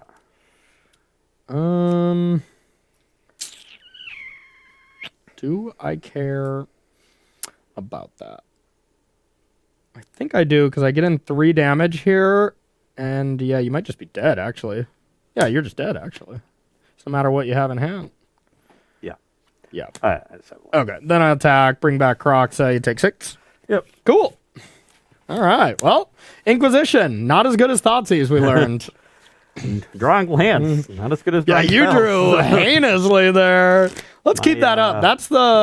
That's what I've been used to for the last 2 months. You've been, whenever you could draw an Aether Vial, if it was on turn 6, you would. That kind of, This is just a classic setup on Versus Live. I crushed the first match, up a game in match 2, and then reality sets in. Yeah, so I'm 98% to win this game. Yeah. Yeah, fair. Yeah, All right. kept a 3-lander. My first 8 draws were 7 lands and a second Consider. Had you considered not drawing the rest of those lands? The Consider wasn't a bad draw, but... I only drew 6 of them because I put one in the graveyard off the Consider. Okay. My hand was double Dreadhorde Arcanist, double Inquisition, and then 3 lands, none of which went Inquisition into Dreadhorde, so that was kind of a tilt, but... Nice mana base. Yep. All right. You got any questions over there? Got any good ones? I sure do. Let's see here. Are we now on board with Alchemy on chat? Are we now hyped for it, or are we still remaining unhyped? I think you know the answer to that one. I think I do as well, yeah.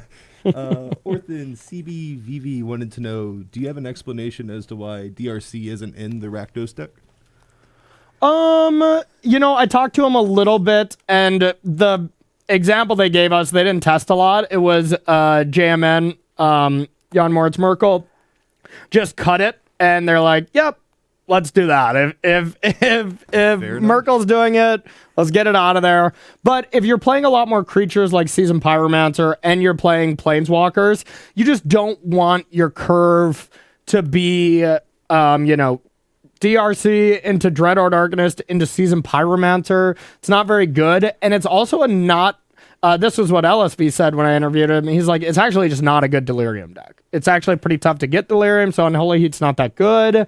So that combination of stuff was the reasoning behind that. Yeah. Dreadhorde Arcanist and actively depletes your graveyard. Yeah. And you have Croxa too, so you have Yeah. multiple sources. So yeah, I think the Delirium part is the really big kicker there. Yeah, and I think if this was still like the version that was playing, Village Rights, Claim the Firstborn, this kind of stuff, when it feels more like a Phoenix deck, then you can include DRC. But now that we cut all the bad cards, Stitch of Suppliers, Village Rights, Claim, and stuff, It's much more of a traditional Rock Jund kind of deck. Yeah, it's Jund. It is a Jund deck at its core, and you don't usually like those kind of tempo style cards in Jund either, except Ignoble Hierarch.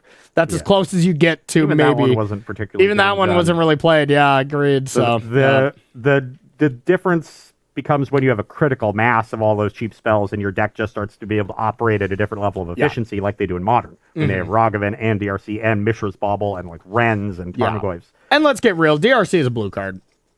It really is. It pairs with blue so well that if you're not playing blue, there's a very small amount of decks that play it, and it's like the Mono Red Madness deck, but that's also because you're putting Phoenixes into your graveyard. That's about it. And yeah, it's about time you mulligan. Oh, the classic combo. You're keeping? All right. I have a classic combo of. I just wanted to complain. Okay, good. I have a classic combo of cards as well. How lucky do I feel I'm going to get? I'm gonna keep. Watery Grave tap. It's a bit of a loose goose, though. I'll say that. I'll pass to you. All of the Storm Giants. Okay. You better play that swamp next. All right. I have a Hive. I'll pass to you. End step, Cycle Sensor. Okay. Cast Consider. Okay. Put this into my hand. Okay. I'm scared. I'll take 2 for a Watery Grave. Okay. At 18, you're up. Oh, that's not good. I have a Go Blank for you. I will discard 1 card instead. Okay, good call. Pass to you. Play a Swamp and pass. Okay. Ooh, swamps. I'm all about that. Until now. I'll play this, and then what do we want to do? I think I will just go for a Sorin.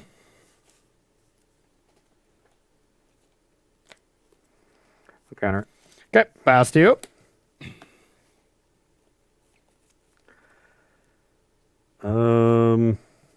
Consider. Sure. Put Archmage's Charm in the graveyard. Whoa. Powerful. Okay, found the land I wanted. Place your Okay. quick marsh and pass. All right. I'll draw. I found the land I wanted.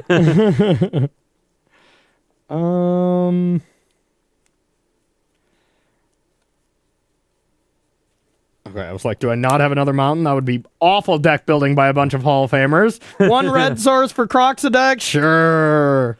End season Pyromancer. Yeah.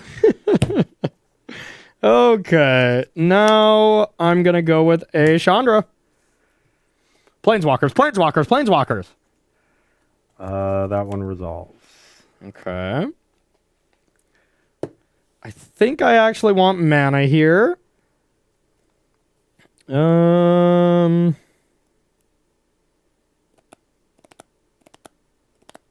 Yeah, red mana. Season Pyromancer. Resolves. I'll discard these two. Get one of these, draw two, and pass to you. End step, Vraska's Contempt of Chandra. Okay. Kind of had to figure that was coming. Brings me to 20. Yep.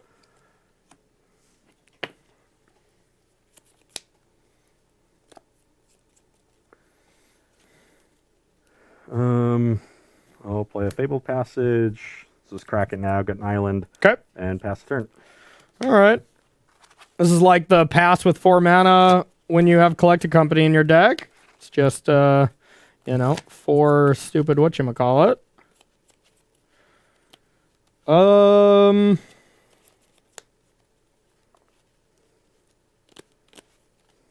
I'll attack.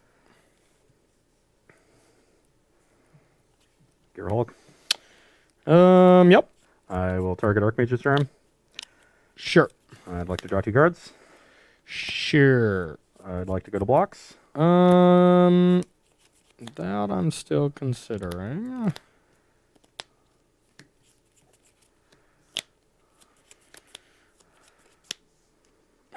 Yeah.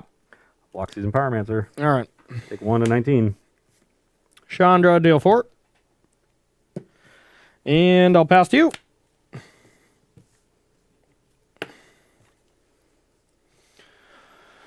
All right, Chandra, carry me. Gear Hulk, the Vraska's Contempt, exile Chandra. Excellent. I got a 21. Okay. Things are going well. Pass the turn. All right. Still 4 cards in your hand? Oh, yeah. Bull crap. It is indeed the bull crap. So you have 4 spells in hand. That's pretty clear. I Yep. think I would like to just get a threat while I can. So let's bring a Croxa back. Okay, I'll discard this Drowned Catacomb I was saving. Okay, I'll get okay. 18. And I'll pass to you.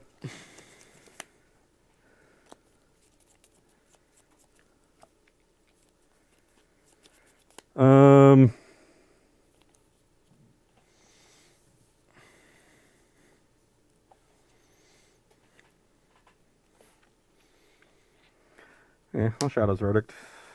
Okay. Exile Not those 2, get in bad. for 5. I'll take it. I'm down to 15. Pass the turn. Okay. All right. I will play a Croxa.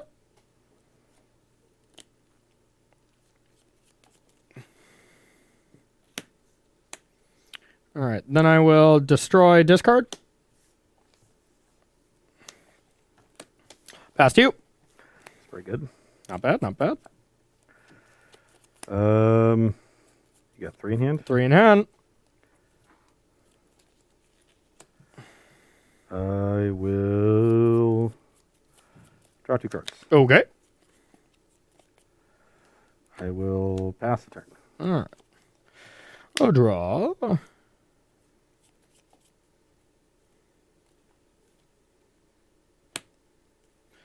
I will play Croxa. Cycle Sensor. Okay.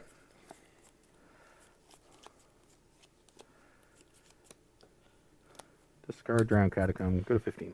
Okay.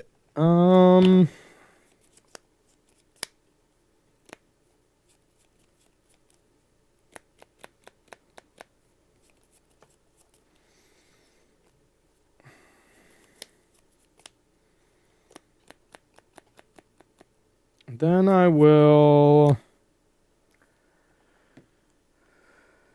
have you discard Return Croxa. Sure. Pass to you.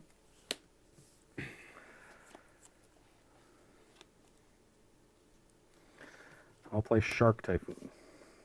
Wah, wah, wah. Okay. Pass the turn. This is going to be a matter of whether I can draw spells. Yep. Seems to be about right. Okay, so I will play Croxa. And I'll fire up a Hive and attack. Let's get rid of... Yeah, let's get rid of Contempt. And I'll pass to you. GL. But I don't mean it. Pass the turn. Forgot that horrible card is in my deck.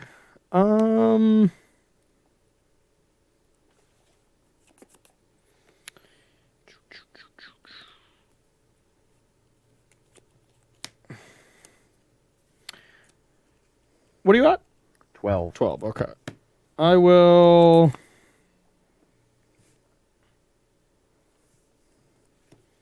play a Channeler. I'll play my 1/3. That's awful. Sure. All right, I'll attack with a Hive. What are you targeting? Fatal Push. Before blocks, I'll play Torrential Gearhulk. Oh my god! I will cast Behold the Multiverse. God! Wow! Did you think you were gonna get to like deal 3 damage and get in? Yes. Yes, Well, I did. These are an awkward 2 cards. The Hullbreaker Horror definitely goes at the bottom. I think I'll keep this one though, and draw another one. Okay. And then I will. This thing I have Menace. Yeah. Oh, good thing I have 2 creatures. Then I'll double block it. Here we go. You're at 12. Yeah. So. I already put you to 9 too. Oh no, you're at 15. Yeah, I'm at 15. You're at 12, right? But this land means I can just fire up the hall and force a chump, Cool. which seems good. Croxa, I'm not really worried about. I do have a land in the graveyard. So that'll get you to. But even if that's your play, like that's not good enough. Yeah, I'll fire up the hall and attack. I'll block. Block the hall, take 9. Yep. Go to 6. Yep. Pass the turn. Okay. I'll crack this. I'll bring back Croxa. I will discard. Wow, do I just not have a land? The Scarab God. Oh my god, then I lose. You only have 3 basics? I only have 3 basics in this deck. There's a 4th. I think you discarded one to Pyromancer. Wow, it's even going to be able to live, but not without a land. Oh yeah, kill this, block here. Or not, then you... I mean, that's what I have to do, but... Yeah. Well, I could kill the shark if I wanted to, but yeah, not that that's that big of a deal. Kill the shark, block the gear hole. Still in a bad spot, but yeah, you win. All right. Not cool. Well, I think we got time for a pity game at least. You definitely win this match, and you will maintain the marbles, but... What? I think the last match might take a little while. What do we got for that last one The again? Golgari food deck goes long, and you got the 50 deck. And that match sounds fun. That matchup is fun, stretch yeah. that one. Yeah, let's get out of this one. But if we know anything from anyone who watched the Innistrad Championship, Golgari food can go long. Yes. There was a match, I think, that was an hour and a half long for one game. It was awful. I'm ready. Yeah, luckily, Cedric got put on casting that one, I believe. So sorry, Ceddy boy. But all right, that's going to do it for these first 2. Ross has been absolutely messing me up today, but I'm getting this last one. I'm going to be playing Just Guy Creativity. It should be a fun one. And I'll be on Golgari Food, like I said. It's The gonna deck be of the great. tournament. So we're going to take a 5-minute break, get that last match set up, and finish out today's dive into Historic on Versus Live. Don't go anywhere.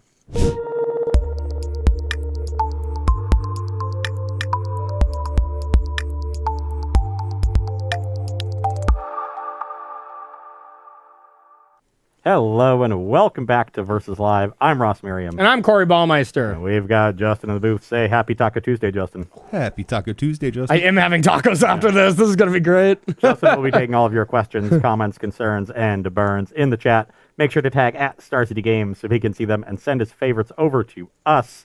We're playing historic decks from the Innistrad Championship last weekend, and as is usual, we've saved our favorites for last.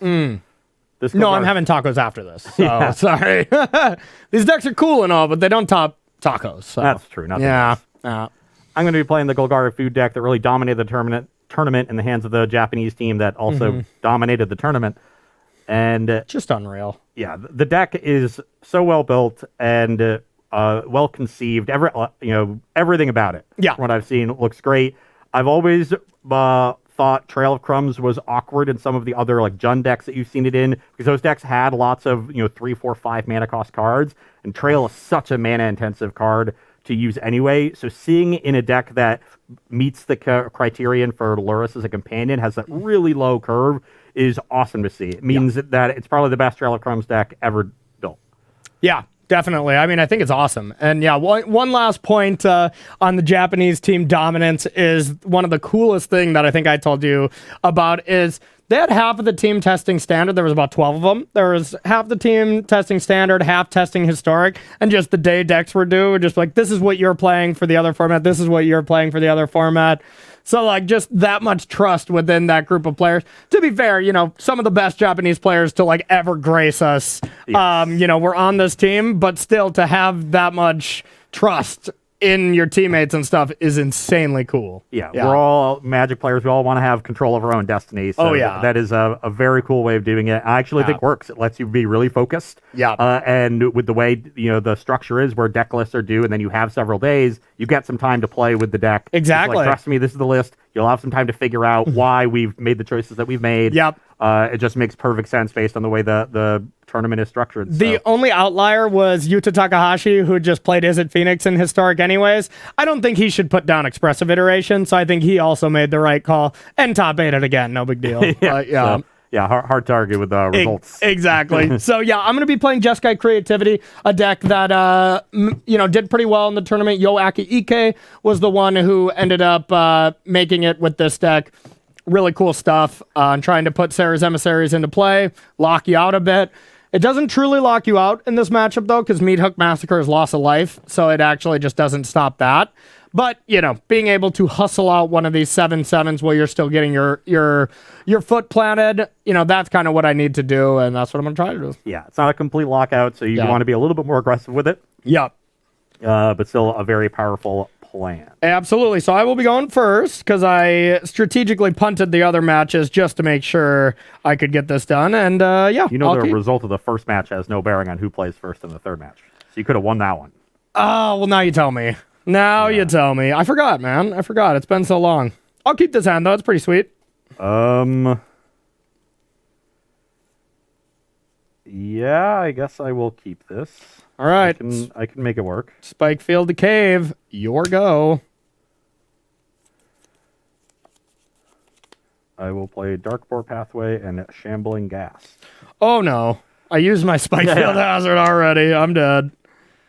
All right. I got a Spire Bluff Canal, and I'll pass to you. That's awkward. Good. I will attack for 1. Beatdowns, 19. I will play Phyrexian Tower. Okay. I will make 2 black, sacrificing Shambling Ghast and make a treasure. Okay. Um, God, those treasures. They look so good, but we need an upgrade. I will then 2 mana. play a Deadly Dispute, sacrificing the treasure. Okay, getting a treasure. Draw 2. Well, I would have liked you before. And then I will play another Shambling Ghast. Okay. Pass the turn. End step. I'll get a treasure. You get a treasure. I get a treasure. We're all getting treasures. Okay. Yeah, not a real decision here. Gonna cast the one spell we can cast. Expressive Iteration. Ooh. Now this is decisions. These are good cards. I kind of already have a land I want to play, but I guess with the way this Magic card works, I will be putting that here. Put this into my hand. I don't really care about that card. I'll play this and pass to you. Okay, that was a good one. I'll attack for 1. Okay, take it. 18. I will play a Ravenous Squirrel. Uh-oh. Squirrel. I will sack Shambling Gas to Phyrexian Tower, get a counter on the squirrel, make 2 black, get a treasure. Okay. I will play Deadly Dispute, sacrificing a treasure, no mana floating, counter on the squirrel. Okay. Get that treasure back, draw 2. Okay. Okay. Okay, well, I didn't need 2 more of those after I did the first one. Then I will pay 2 life for an Overgrown Tomb. Okay. So 18 all. Sack a treasure for a mana, get a counter on the squirrel, and play a Trail of Crumbs and get a food. Okay. And I'll pass the turn. Alrighty. That was some cool stuff. Now what do we want to do?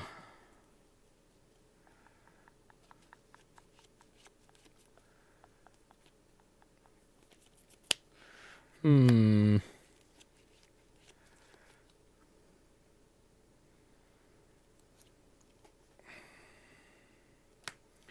think I'm just going to play a land. All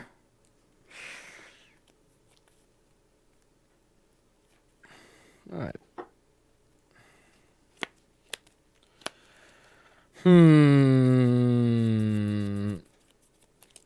Let's see. That squirrel can get quite large next turn, but I highly doubt it can get to 18. So I think I can live with that. Corey clearly doesn't know I'm playing the Berserk version of this deck. Card that I'm sure is in Historic, because every card is. Taking 2? Yeah, I'm going to take 2, and then I'm just 16. going to pass to you.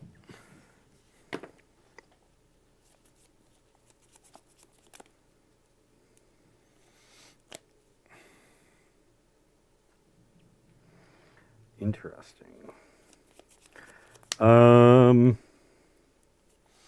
Interesting. Yeah, I am going to play a Cauldron Familiar. Meow. You go to 15. Yep. I go to 19. Yep.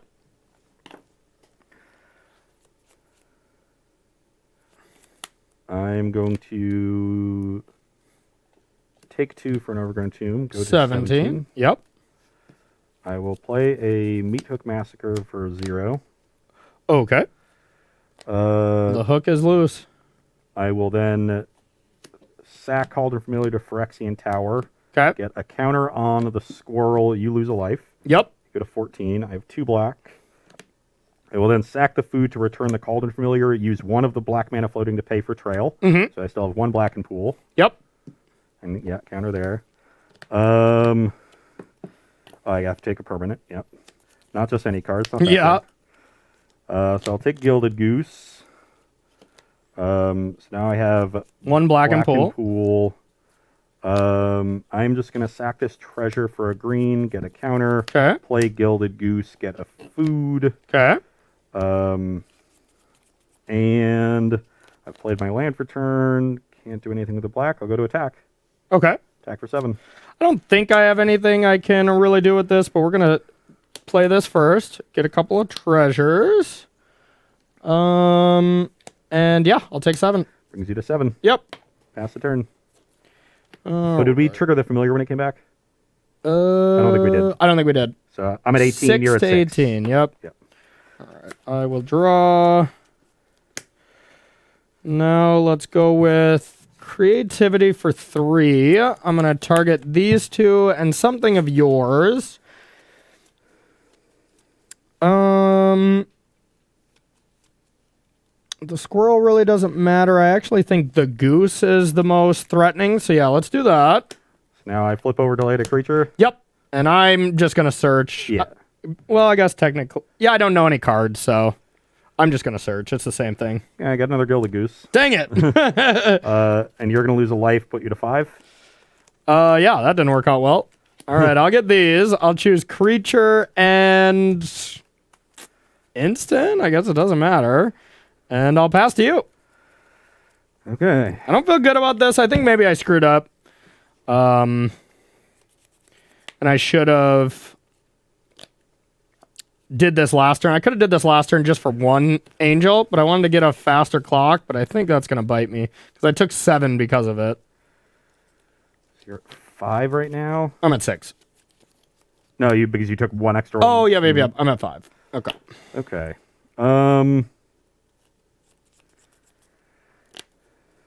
So, I kind of want to attack before doing any sacrificing things. I kind of want to just have the squirrel die in combat. Yep. And have you lose an additional life. Sure. Though that does let you freely attack, but you should still be able to next turn get in for 7, then get in for 14.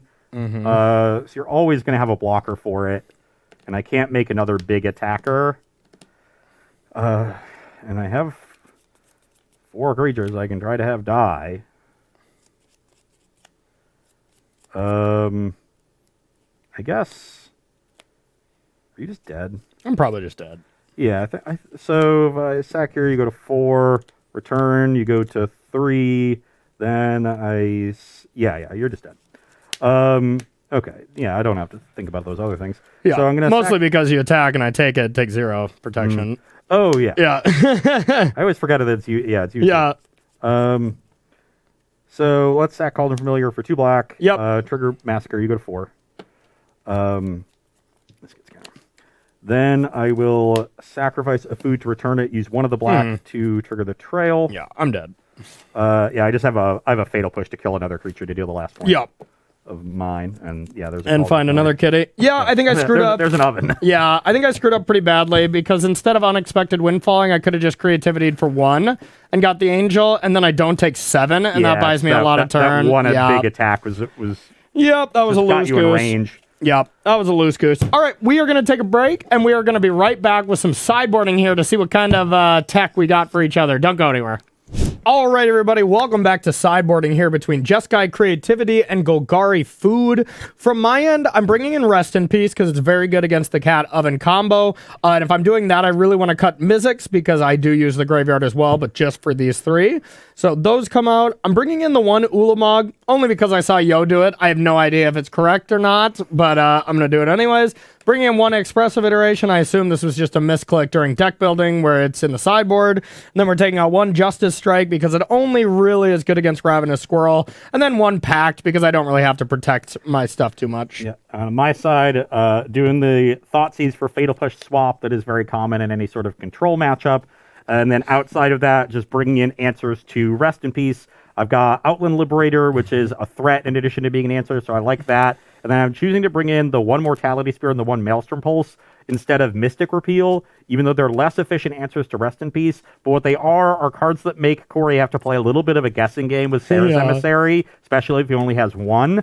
Because now I have an instant speed answer and a sorcery speed answer. And of course I'm going to guess wrong. It's just a fact, yeah. Soul Guide Lantern, unnecessary when Corey's bringing in Rest in Peace. And then 1 Meat Hook I think is pretty trimmable, seeing as they're legendary. You only need to draw 1. And then the 1 Village Right's also very expendable. So just the cards that we can most afford to cut from the deck in order to make room for these necessary answers. Sounds great to me. All right, you got any questions over there, Justin? Oh, I've got a very important one. Oh, God. What do we got? Deepster 122 wants to know which Magic character would make the best tacos. Ooh, Chandra. That's what I was gonna. Chandra? Yeah, the Master of Fire, like she's gonna cook whatever she's cooking well. She just has to. I've heard she overcooks things, though. Just too much fire being blasted in. I'm gonna go with Gideon. I think Gideon's a chef. I just think he's an ally to Zendikar. Allies cook for other allies. You know? I just think that seems right. Fair enough. There you go.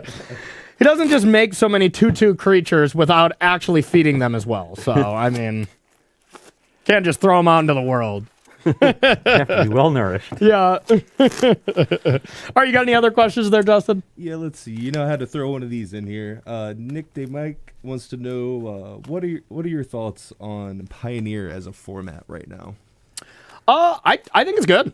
I think it's actually really good, clean Magic. You know, like a lot of stuff that, you know, there's a lot of fair stuff going on. There's a few combo decks, but they're not like completely broken at all. They're like niche combo decks, which I think is great. You know, like, you know, the Lotus Field deck has been still doing good. That's probably the best one, but Jeskai Ascendancy is around. yeah, but none of them are just dominant. You know, they banned all the dominant ones.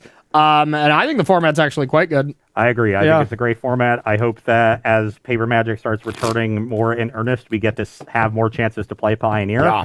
And I'm hopeful that it'll sort of sit next to Modern as the formats that we play a lot in Paper. Yeah. Because I do think the metagame right now is really interesting. The format is cool, and hopefully it can stay interesting and dynamic when it gets more eyes on it. Yeah, and that's the thing, too, is like formats are really, really good until you give it to the pros. Like, even Historic was good, but if you go play in the Historic ladder right now, you're going to be playing against a lot of Golgari Food, a lot of Izzet. The format is now narrowed, I imagine. Yeah. You know, and that's what would happen to Pioneer as well. So maybe it's for the best that people just get to low-key enjoy Pioneer without, like, telling the world, and then they just, you know, get to have fun. And then when the world's like, okay, now we'll play it, and then they ruin it, you know? Now we're going to Galvanic Iteration our Temporal Trespass. Yeah.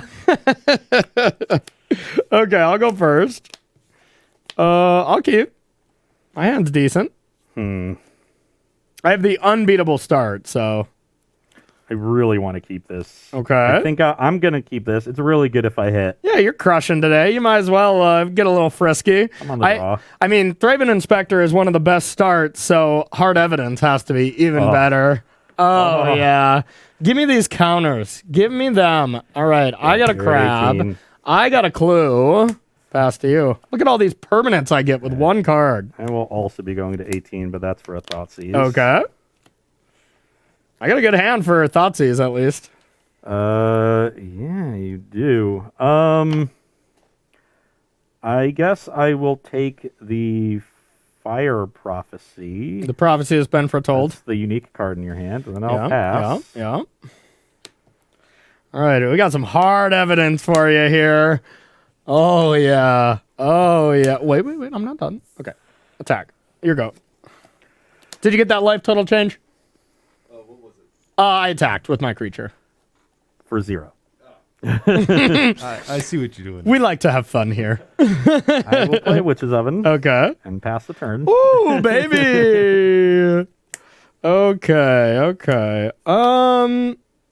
To start, better leave one back just in case. I'll get in there with both. Okay. Okay. Did you get that life total change? I'm not listening anymore, so no, I didn't get that one either. Now he's going to miss actual life total changes. Yes. Excellent. I'll pass to you. Well, I didn't hit the land, Okay. but the good. good news is I have some blockers for these crabs now. Call them. God, you're so lucky. Okay. So you go to 17, I go to 19? Yep. Pass the turn. All right. End step. Clue. Draw. Land. Pass to you. End step. Loop there. I guess we'll... Yeah, never Yeah, never bring it back. Unless I'm attacking. Yeah. Yeah. So if I I Spikefield remember now. Hazard you did. So let's say I can get a food. Okay. Yeah, this is going to be a nice test for you, Justin, about your Magic knowledge, because this is not an easy life total changing deck with all the cat ovens. We're going to put you to the test. All right, I'm up for it. Yeah, I'll go to 17. Okay. Did you top deck that? 17 all. I'll play another oven. Okay. Then I will play a Ravenous Squirrel, Okay. and I will pass the turn. Okay. I'm going to respond to the Ravenous Squirrel, actually. I'm going to unexpected discarding this. Get a Sure. couple of treasures. And draw 2. And then, yeah, do your thing. On top.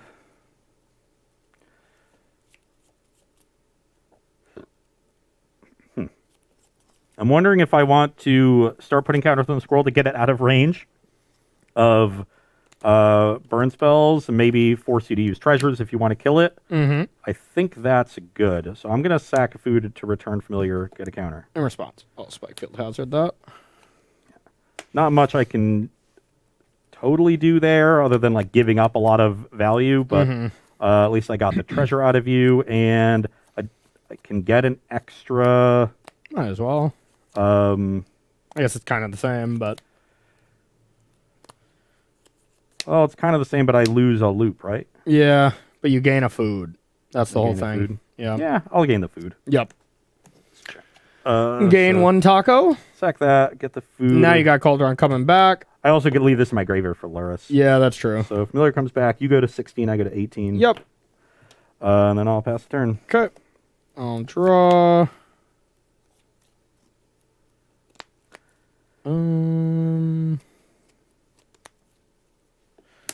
All right, that was a good draw. I will creativity for 3. Yep. All right. Now, is Ulamog in the picture or is it 3 Sarahs? I don't think you can beat either. Should just start flipping from the bottom. That'd be faster.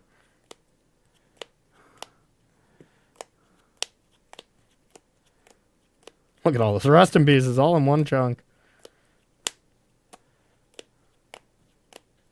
Ulamog! We'll go sorcery creature. Or, I mean, sorcery instant. Okay. And then go. Onto the bow. Then shuffle your libraries. Okay. So on your end step, I'll sack here, get a food. You got it. You're going to have to get creative to win this game. If you can see, I'm slapping my knee there, Justin. Yeah, okay. that was incredible. Thank you, buddy.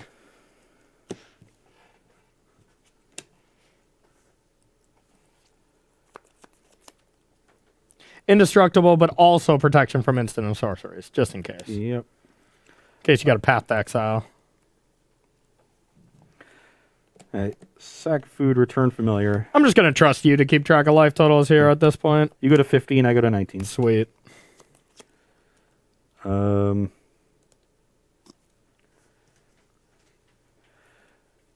Deadly Dispute the Cauldron familiar. Okay. Get a treasure. Okay. Okay.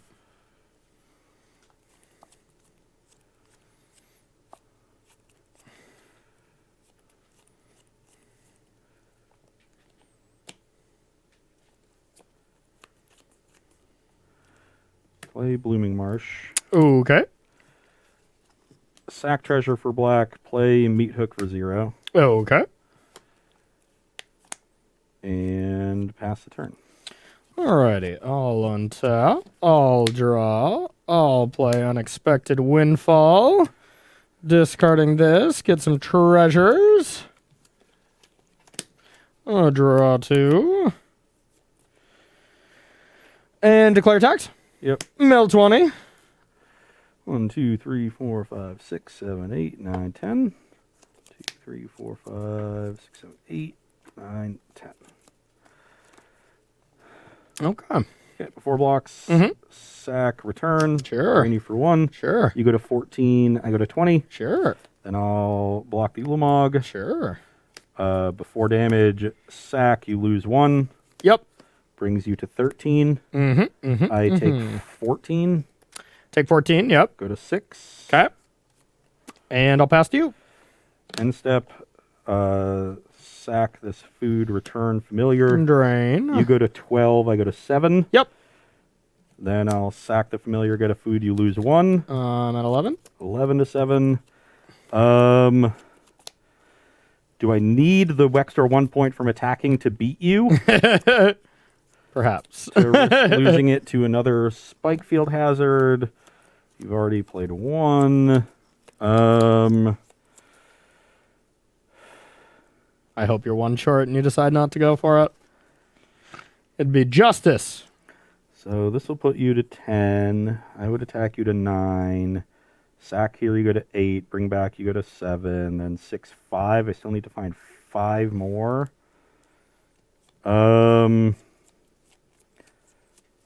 It's not going to be easy. It is not. I think I need every point I can get, though, so I'll just do it. All right, I'll fire prophecy it. I'll put this at the bottom. So you're at 10, I'm at 8. Yep. Knock yourself out. Knock yourself out.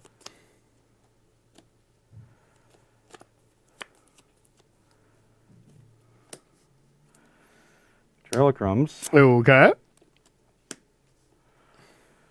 Yeah, it's not possible. You're not possible. Oh, I'm possible. But we'll let you do it. You have fun with it, buddy. Sack of food, return. You go to 9, I go to 9. This token's so good. I wonder what that next invitational winner is. I bet that our token's going to be really sweet, wouldn't you think? I guess I will pay for the trail. Good call. Take a peek. Yeah, it's not possible. Yep.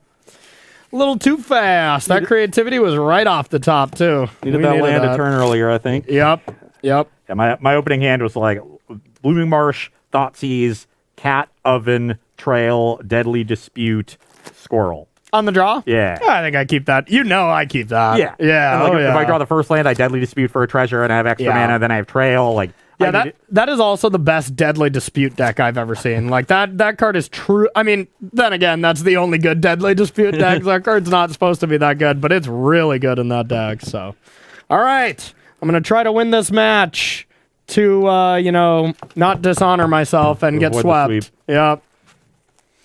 All right. Well, we might have time to stretch this. We got plenty of time. But, Justin, we got any questions here in the queue?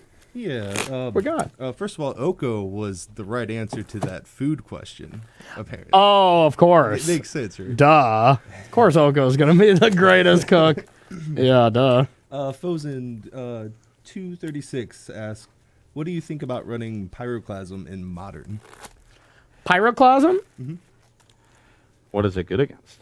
I guess I mean, it hits Ragavans and stuff, but early DRCs. Yeah, I just don't think it's good enough. I think what is the early sweeper of choice these days? Is it Anger still? I guess we don't see that very often. There's not really many early sweepers. Yeah. It's all Supreme Verdicts. Because there's just not a lot of decks that swarm the battlefield. Yeah, it's all like one threat decks. So yeah, I do not love sweepers that are that corner case right now. You just play Unholy Heat and it's just so much more effective at dealing with smaller creatures. There's no real the early deck that goes wide. Renin 6. Yeah, honestly. Yeah, it's spot removal is king right now because Ragavan, DRC, all these really great early drops are so prevalent. So, yeah, not great. Not a great time for Pyroclasm. Like humans and elves, kind of tribal aggro decks. Yeah. Merfolk has seen a little bit of an uptick recently, but it's still not super popular. It's still not super popular, nor good. And honestly, sweepers sometimes aren't good against them either. Yeah, they have the indestructible thing, that insane 3-drop. Yes, Violin. Yeah, whatever that is. Like, that's even... Merfolk is even a deck that's, like, going 1-for-1 threats until the turn they go end step, play Trickster, and then 2 Lords kill you kind of thing. Like, that deck is kind of scary. Yeah, it's a less pack ratty these days. Yeah. The deck used to just be, like, 16 pack rats and Silver Galadap and Vile. Yeah, it was a vile deck, I agree. All right, let's battle. I get to be on the play. I know, it's been so long. I will keep this hand. Yeah, I'll try it. I'm going to lead on Colony Garden. Oh, baby. What are you playing, Amulet, right? All right, I got to try on past you. I will attack for 0. Okay, I'll take it. Did you get that life total change? Okay, good. I will play Witch's Oven, Cauldron Familiar. Okay. Drain you for 1. I'm drained. 19 to 21. You're up. 1921, and it's time for you to sleep in peace. In response, I'll loop these. Yep. Drain you for another 1. 1822, and I'll pass to you.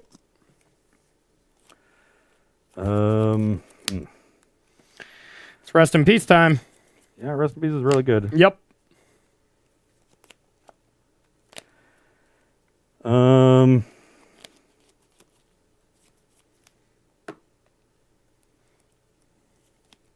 Got one of your answers? Nope. Hooray! I will Deadly Dispute the plant token. Exile it. Get myself a treasure and draw 2 cards. Okay. Then I will attack for 1. Okay, take it. 17. Let's play Dark Boar Pathway and Thoughtseize You. Okay. I have these cards. Um, I'll cast this eventually. Have no fear. I am going to take the Unexpected Windfall. Okay. Put myself to 20 Okay. and pass the turn. All right. I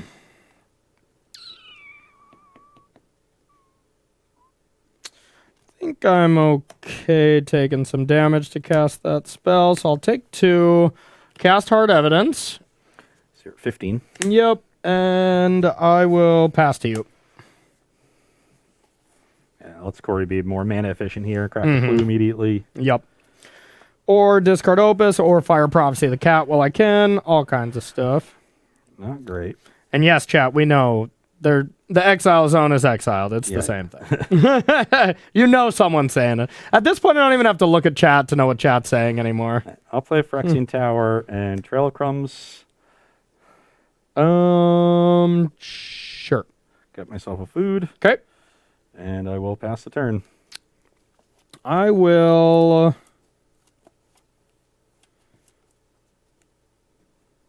I'll just sack a clue. Yep. One tip. A draw.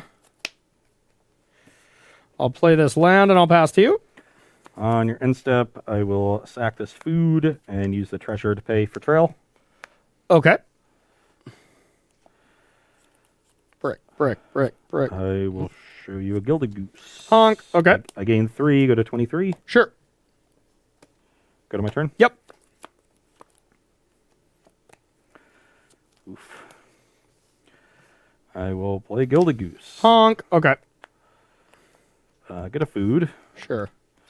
Play Dark Boar Pathway. Okay. Sack the food for 3 and pay for trail. Okay. So you go to 22, 23? Okay. Well, I was very sad to look at the Mortality Spear, Yes. but then less sad to see the Outland Liberator. That's fair. So I'll take that one. That'll put me to 26. Okay. I gain 3 on the end step as well. So we have 26 to 15. And I've played my land for turn, and I'll attack for 1. I'll block. Pass the turn. End step, I will...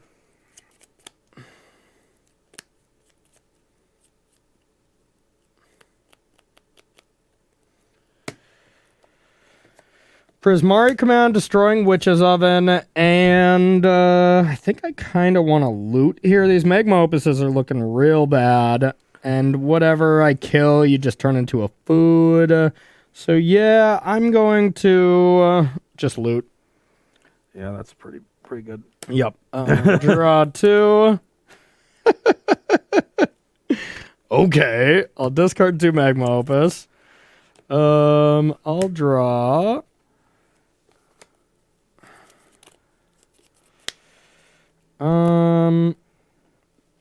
I'll get in there, of course.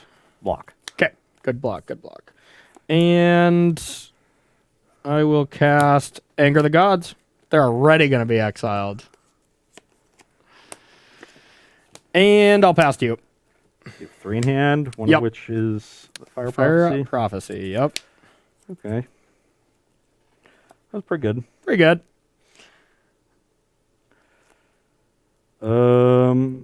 Let's play Colony Garden, Okay. plant, and play Outland Liberator. It is Okay. now day. All right. Then I will pass the turn. End step, I will make a treasure. That can't be good.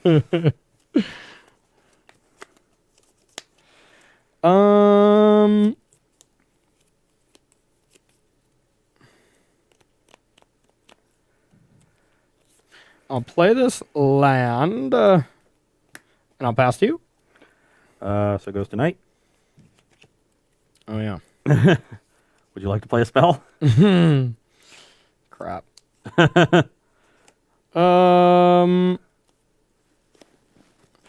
Yeah, I suppose I will during my turn. I'll just attempt to fire prophecy it, which is sad. I will sack it in response to it. The rest in peace. Yeah. Okay, here we go. Turn. That was sad. So are my draws. We're going to pass. All right. Go. So it's still day. Yep. Well, now it's night because I just Oh, didn't yeah. play anything. But Well, still night. all right. We're going to go. Pass to you.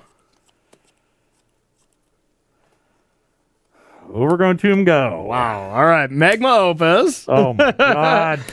When I looted to get rid of my 2 opuses, I drew 2 opus.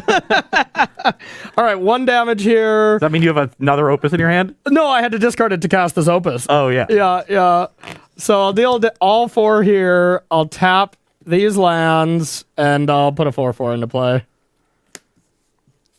And I'll draw 2. Yep. Okay. Untap. Draw. Attack. I'm at 22. All right. I'm going to play Hard Evidence and sack the clue. Draw. And I'm going to play this land and pass to you.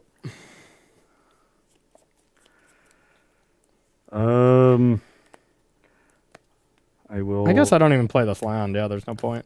I will play Colony Garden. Okay. Get a plant. I will play Ravenous Squirrel. Okay. I will sack the plant. Gain a life, draw a card. In response. Okay. I'm going to deal 2 and loot 2. I will I guess I'll sack itself to its own ability. I don't think you can do that. Sacrifice an artifact or creature. Oh, an artifact or creature. Oh, okay. Yep. All right. Never mind. And let's do it that way. So now I have 2 of these on the stack. Okay. And I'll draw 2 and discard 2. Yep.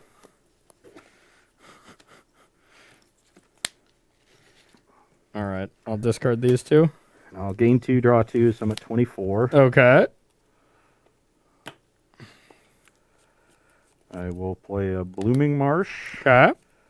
and a Shambling Ghast. Okay. Pass the turn. Ghastly. Okay. It's definitely day now. I did only play 2 spells. I'll crunch in. That still is under the category of definitely. Yeah, I'll take 4, go to 20. Okay. All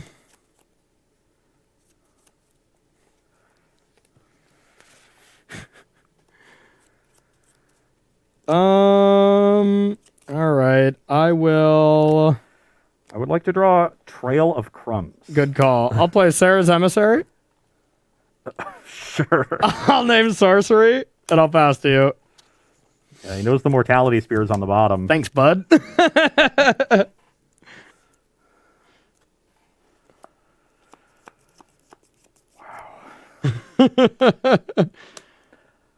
Go. All right, Blooming Marsh. Wow. Okay. I'll attack. I'll go to 9. Okay. Rest in peace. Rest in peace. Pass to you. You will have no graveyard shenanigans this game. Okay, that's a good card. Okay, Goose. Yeah, Gilded Yeah. Goose. I'll sack the food, gain 3, pay for trail, You're at what now? 12. Okay. I'll find a Cauldron Familiar. Okay. Less good. I'll play a Swamp, Okay. play Cauldron Familiar. Meow. You go to 14, I go to 13. Yep. And then I'll pass the turn. Okay, I'll play a land tap and I'll attack with these. I'll block the 4/4 with with Shambling Ghast. Okay. Take 7, go to 6. Pass to you. Rest in Peace stops the dies trigger from that, in case anybody's wondering. Yep. I was. All right, now you got the Goose Trail, the old pay 5, do a little bit of action here. You have a lot of lands. Yep. Yeah, that's- you have 13 lands. You're outlanding me, and I'm the blue deck. I've completely forgotten about this Luris. That's been I sitting over just here. forgot about it too. I bet chat was That saying should have that. happened a long time ago. Yeah, they were wondering. I'm sorry, chat. That could have been actually good. We keep it professional here, chat. Granted, I think the only thing, I guess I probably could have gotten this squirrel back. Yeah, probably. That's about the only thing. You idiot. Really, the life is what matters. Yeah. You'd be attacking into this crab. Yeah, so I'm at 6. What do I want to do here? So 3, it's going to cost me 6 to buy and play Luris. Okay. It's going to cost me 5 to make a food, sack it, and pay for trail. So I have that. That's fine. Okay, let's make a food. Yeah. Let's Sack it and pay. and pay. You go to 9.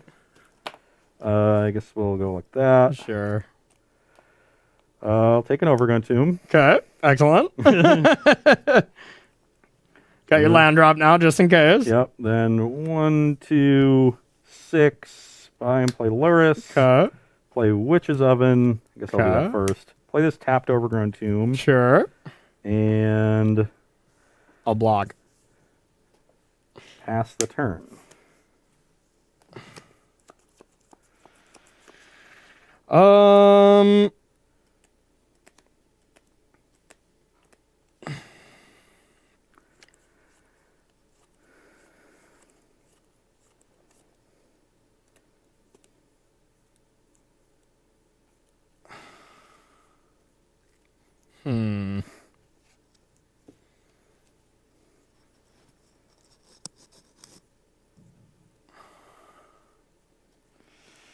I will.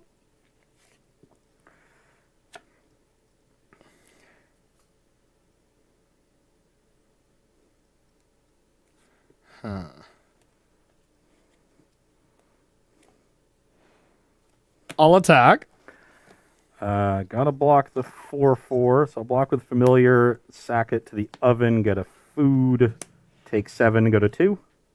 Yep. Then I will. Then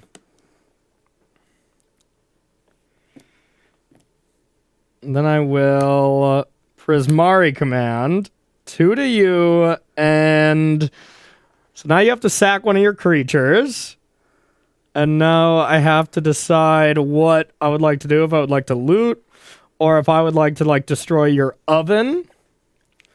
That's reasonable. So the card in my hand is comically okay. So yeah, I guess I will destroy the oven and deal 2 to you. Yeah, I will sack the Luris, and then sack this to gain 3. So you gain. So you go to 3. Yeah, I go to 3. Okay, pass to you.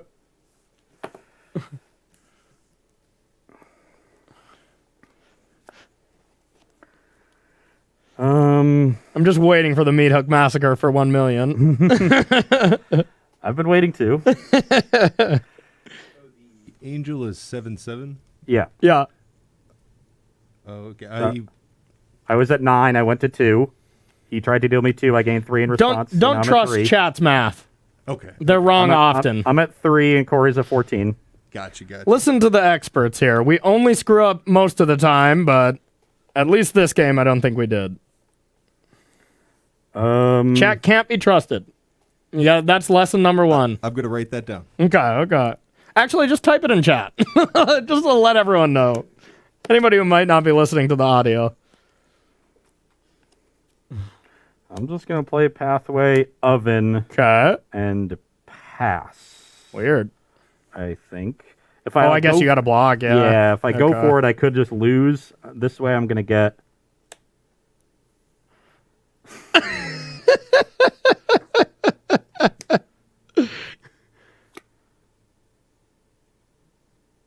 Hard evidence. I will play and sack the clue. I'll get another crab. Draw.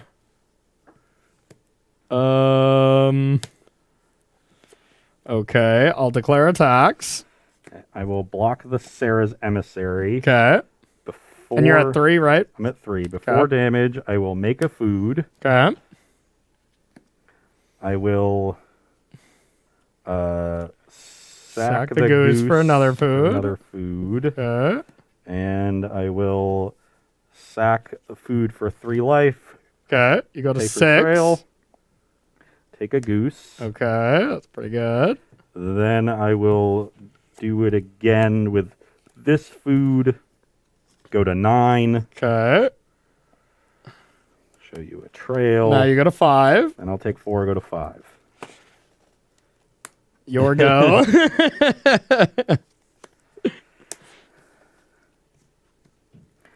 Okay. It might be day, it might be night, who knows? Play a trail. Okay.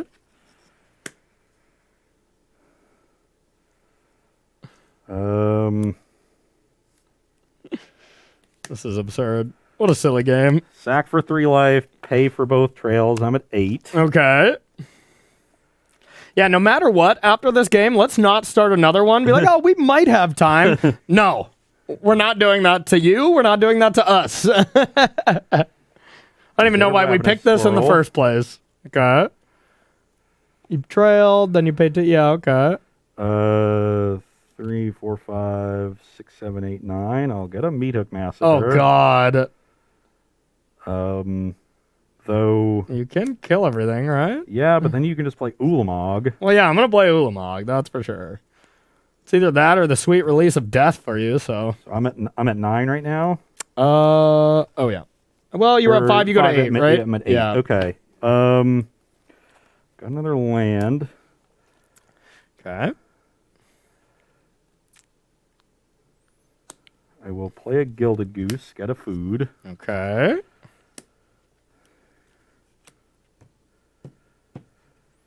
Okay, so that will keep me alive. And then I will pass the turn. Okay.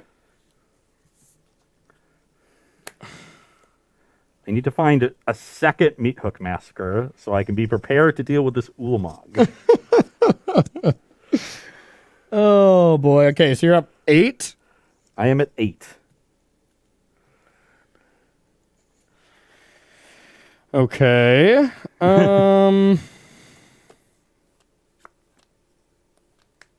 Can I have protection from enchantment? No, okay. Well, even still wouldn't do it. Okay.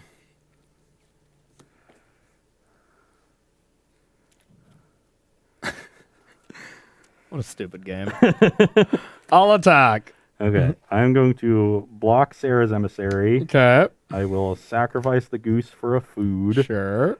I will then sacrifice one of the foods for 3 life, pay for both trails. Okay. I will find a trail. Oh my god. I will find a meat hook massacre. Oh my god. Puts me to 11, and then I'll take 4, go to 7. What has life become? Okay. So Ulamog is not even safe.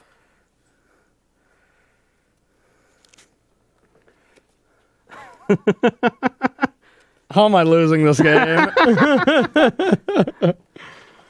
So I could try to kill the trails. That doesn't seem great for me. Yeah, go, I guess.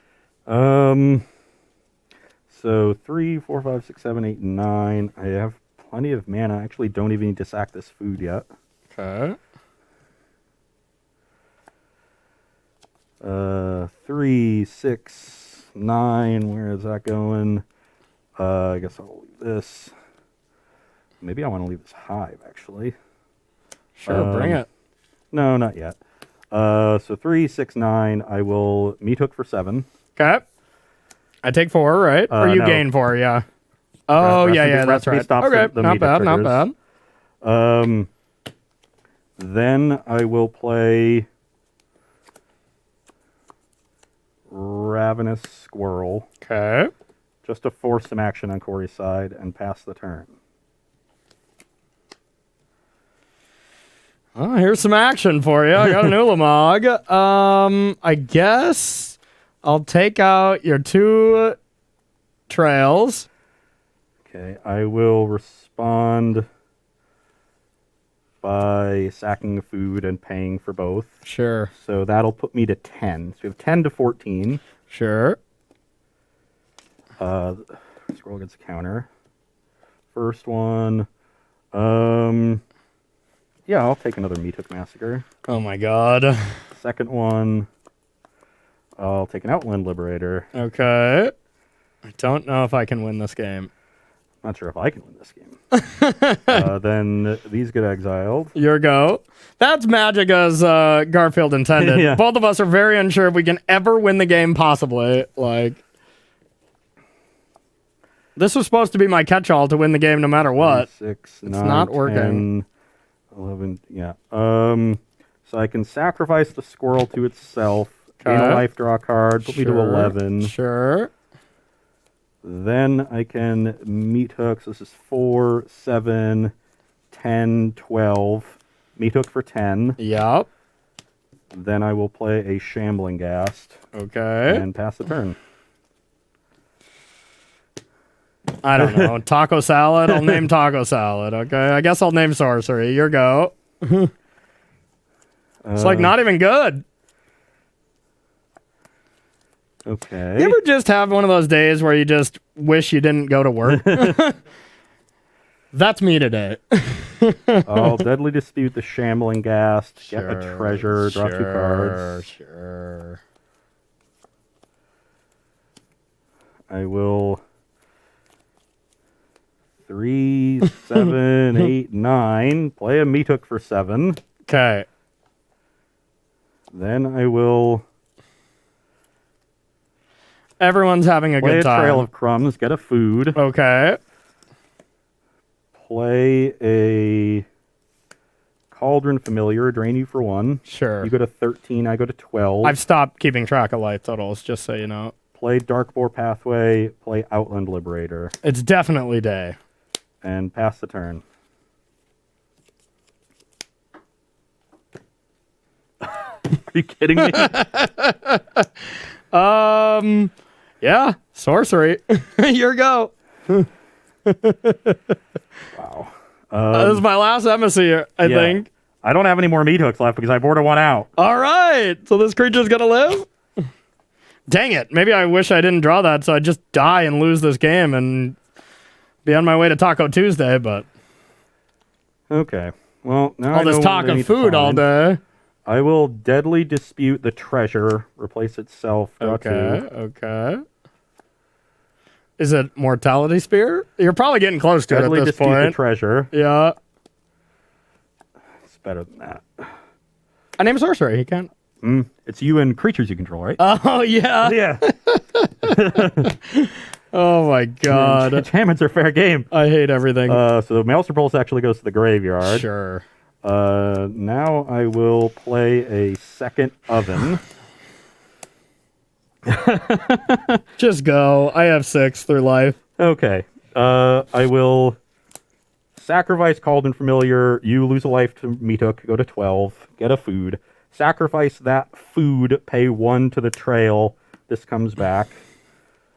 Fine. Oh, well, now the spear's going back to the bottom. Sure. Find a Ravenous Squirrel.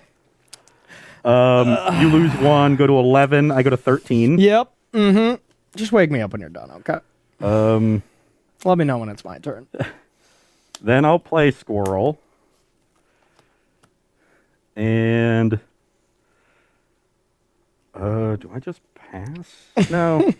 I'll sack here. You lose 1. Sure. What are you at? 10. Are you at 7 yet? Get a food. Sack it. This gets a counter. Familiar comes back. I'll pay 1 for the trail. Yeah. I'll get a forest. Okay. At this point, I'm just hoping to deck you. You go to 9. I go to 14. Yeah. Have I played a land this turn? I don't think so. Sure.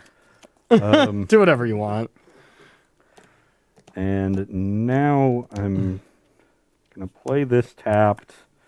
I guess I'll Thoughtseize you. Gotcha. Okay. I'm at 12.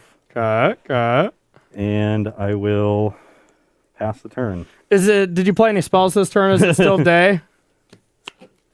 Ooh. expressive iteration. Oh my god. Okay. I'll put this into my hand, this into exile, this here. Well, the creativity is not so good. Oh, it's good. It's good. I'll attack. You're gonna try to target my stuff, I guess. Oh yeah. You got any stuff left? So I'm gonna go to 5. Okay. Then how many permanents you got? 1, 2, 3, 4, 5. All right. Yeah, I'll creativity for 5. Bang, bang, bang, bang, bang. Oh yeah, you get to hit artifacts. Yeah. Oh, that's messed up. You named sorcery off this? Yeah. Do I want to draw cards off this Ravenous Swirl? I don't think so. Okay. You said these 5? Or Yeah, that sounds good. Everything else you can sack pretty easily, so.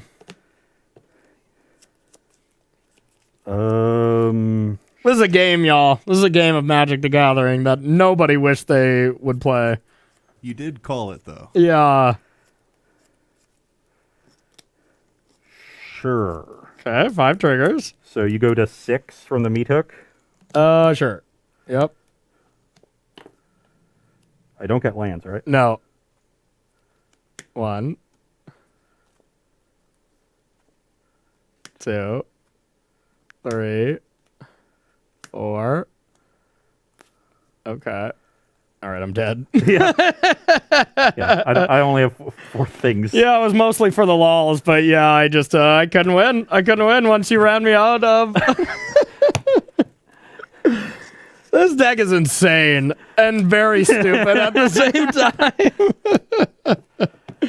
Wow. Yeah. That was Final thoughts? That was a game of Magic the Gathering that we played, and it's over now. Thank God. That was multiple games at the Innistrad Championship. Whenever it was like a Golgari food mirror match, I'm just like, I don't even want to watch. I was like, I love watching big stakes Magic, but I just did not want to watch. You hardcast all 4 of the threats in the deck. Yeah. You did not creativity a single one onto the battlefield, and yet all 4 entered the battlefield at some point. Yes, correct. All 4 of them. Yeah. 3 of them got meat hooked, and the 4th one was not good enough. Yeah. I guess I shouldn't have discarded so many of those Magma Opuses, huh? Yeah. Knowing the game was going that long. You also cast all 3 Rest in Pieces. Yep. I don't want to relive it anymore, though. So we basically just both saw our entire deck. And your deck proved to be better. Yeah. You didn't do anything for like 6 turns in a row, too. I just had 4 lands in hand, and it kept drawing more. Wow. Trail of Crumbs eventually. Trail of Crumbs always is on cleanup crew. Yeah. You know, ironically Eventually named it'll enough. get you. Well, Justin, do you have any questions from our audience? We'll take whatever you got, but we are not playing another game, and you can't make us.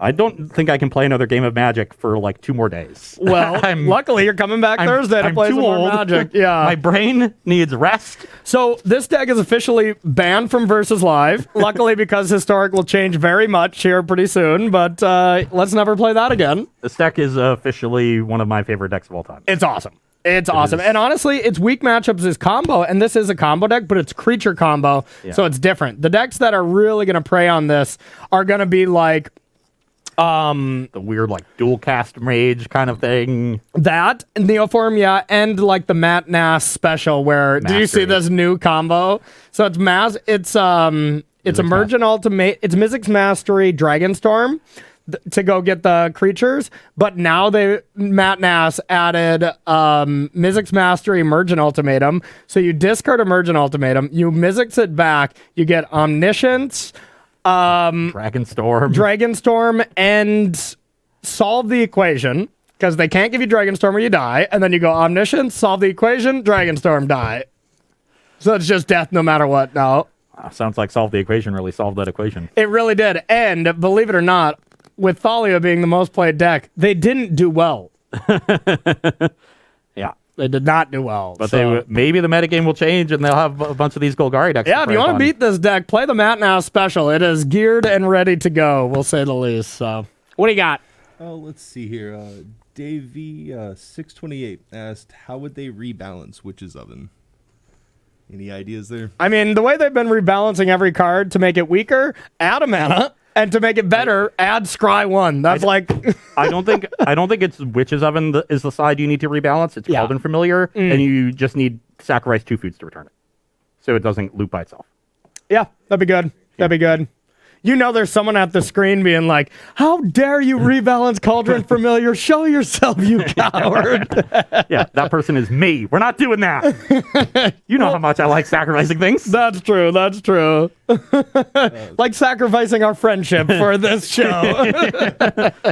P33JL wants to know, can I get the last 30 minutes of my life back? You and me both. I think we would all like for that back, but no. The answer to that question is no. I don't know about you, but I had a great time. Yeah, you are the only one out of all of our viewers and me and Justin included. So, yeah. All right, well, I think that's going to bring us here to the end. Justin, you're going to thank some subs, we're going to thank some sponsors, and we're going to get on out of here. I got no one to thank right now. All right. It's never too late. Get those subs in. I'll give you a shout out. No one to thank. If you would like to support Star City Games in another way, you can join SCG Premium. $7.99 a month will get you access to exclusive content from our fantastic staff of content creators, as well as 5% off of sealed product, 10% off of singles. StarCityGames.com/join-premium and sign up today. Absolutely. And if you like the shirts we wear, we're wearing the same ones because, well, we've been begging for these shirts.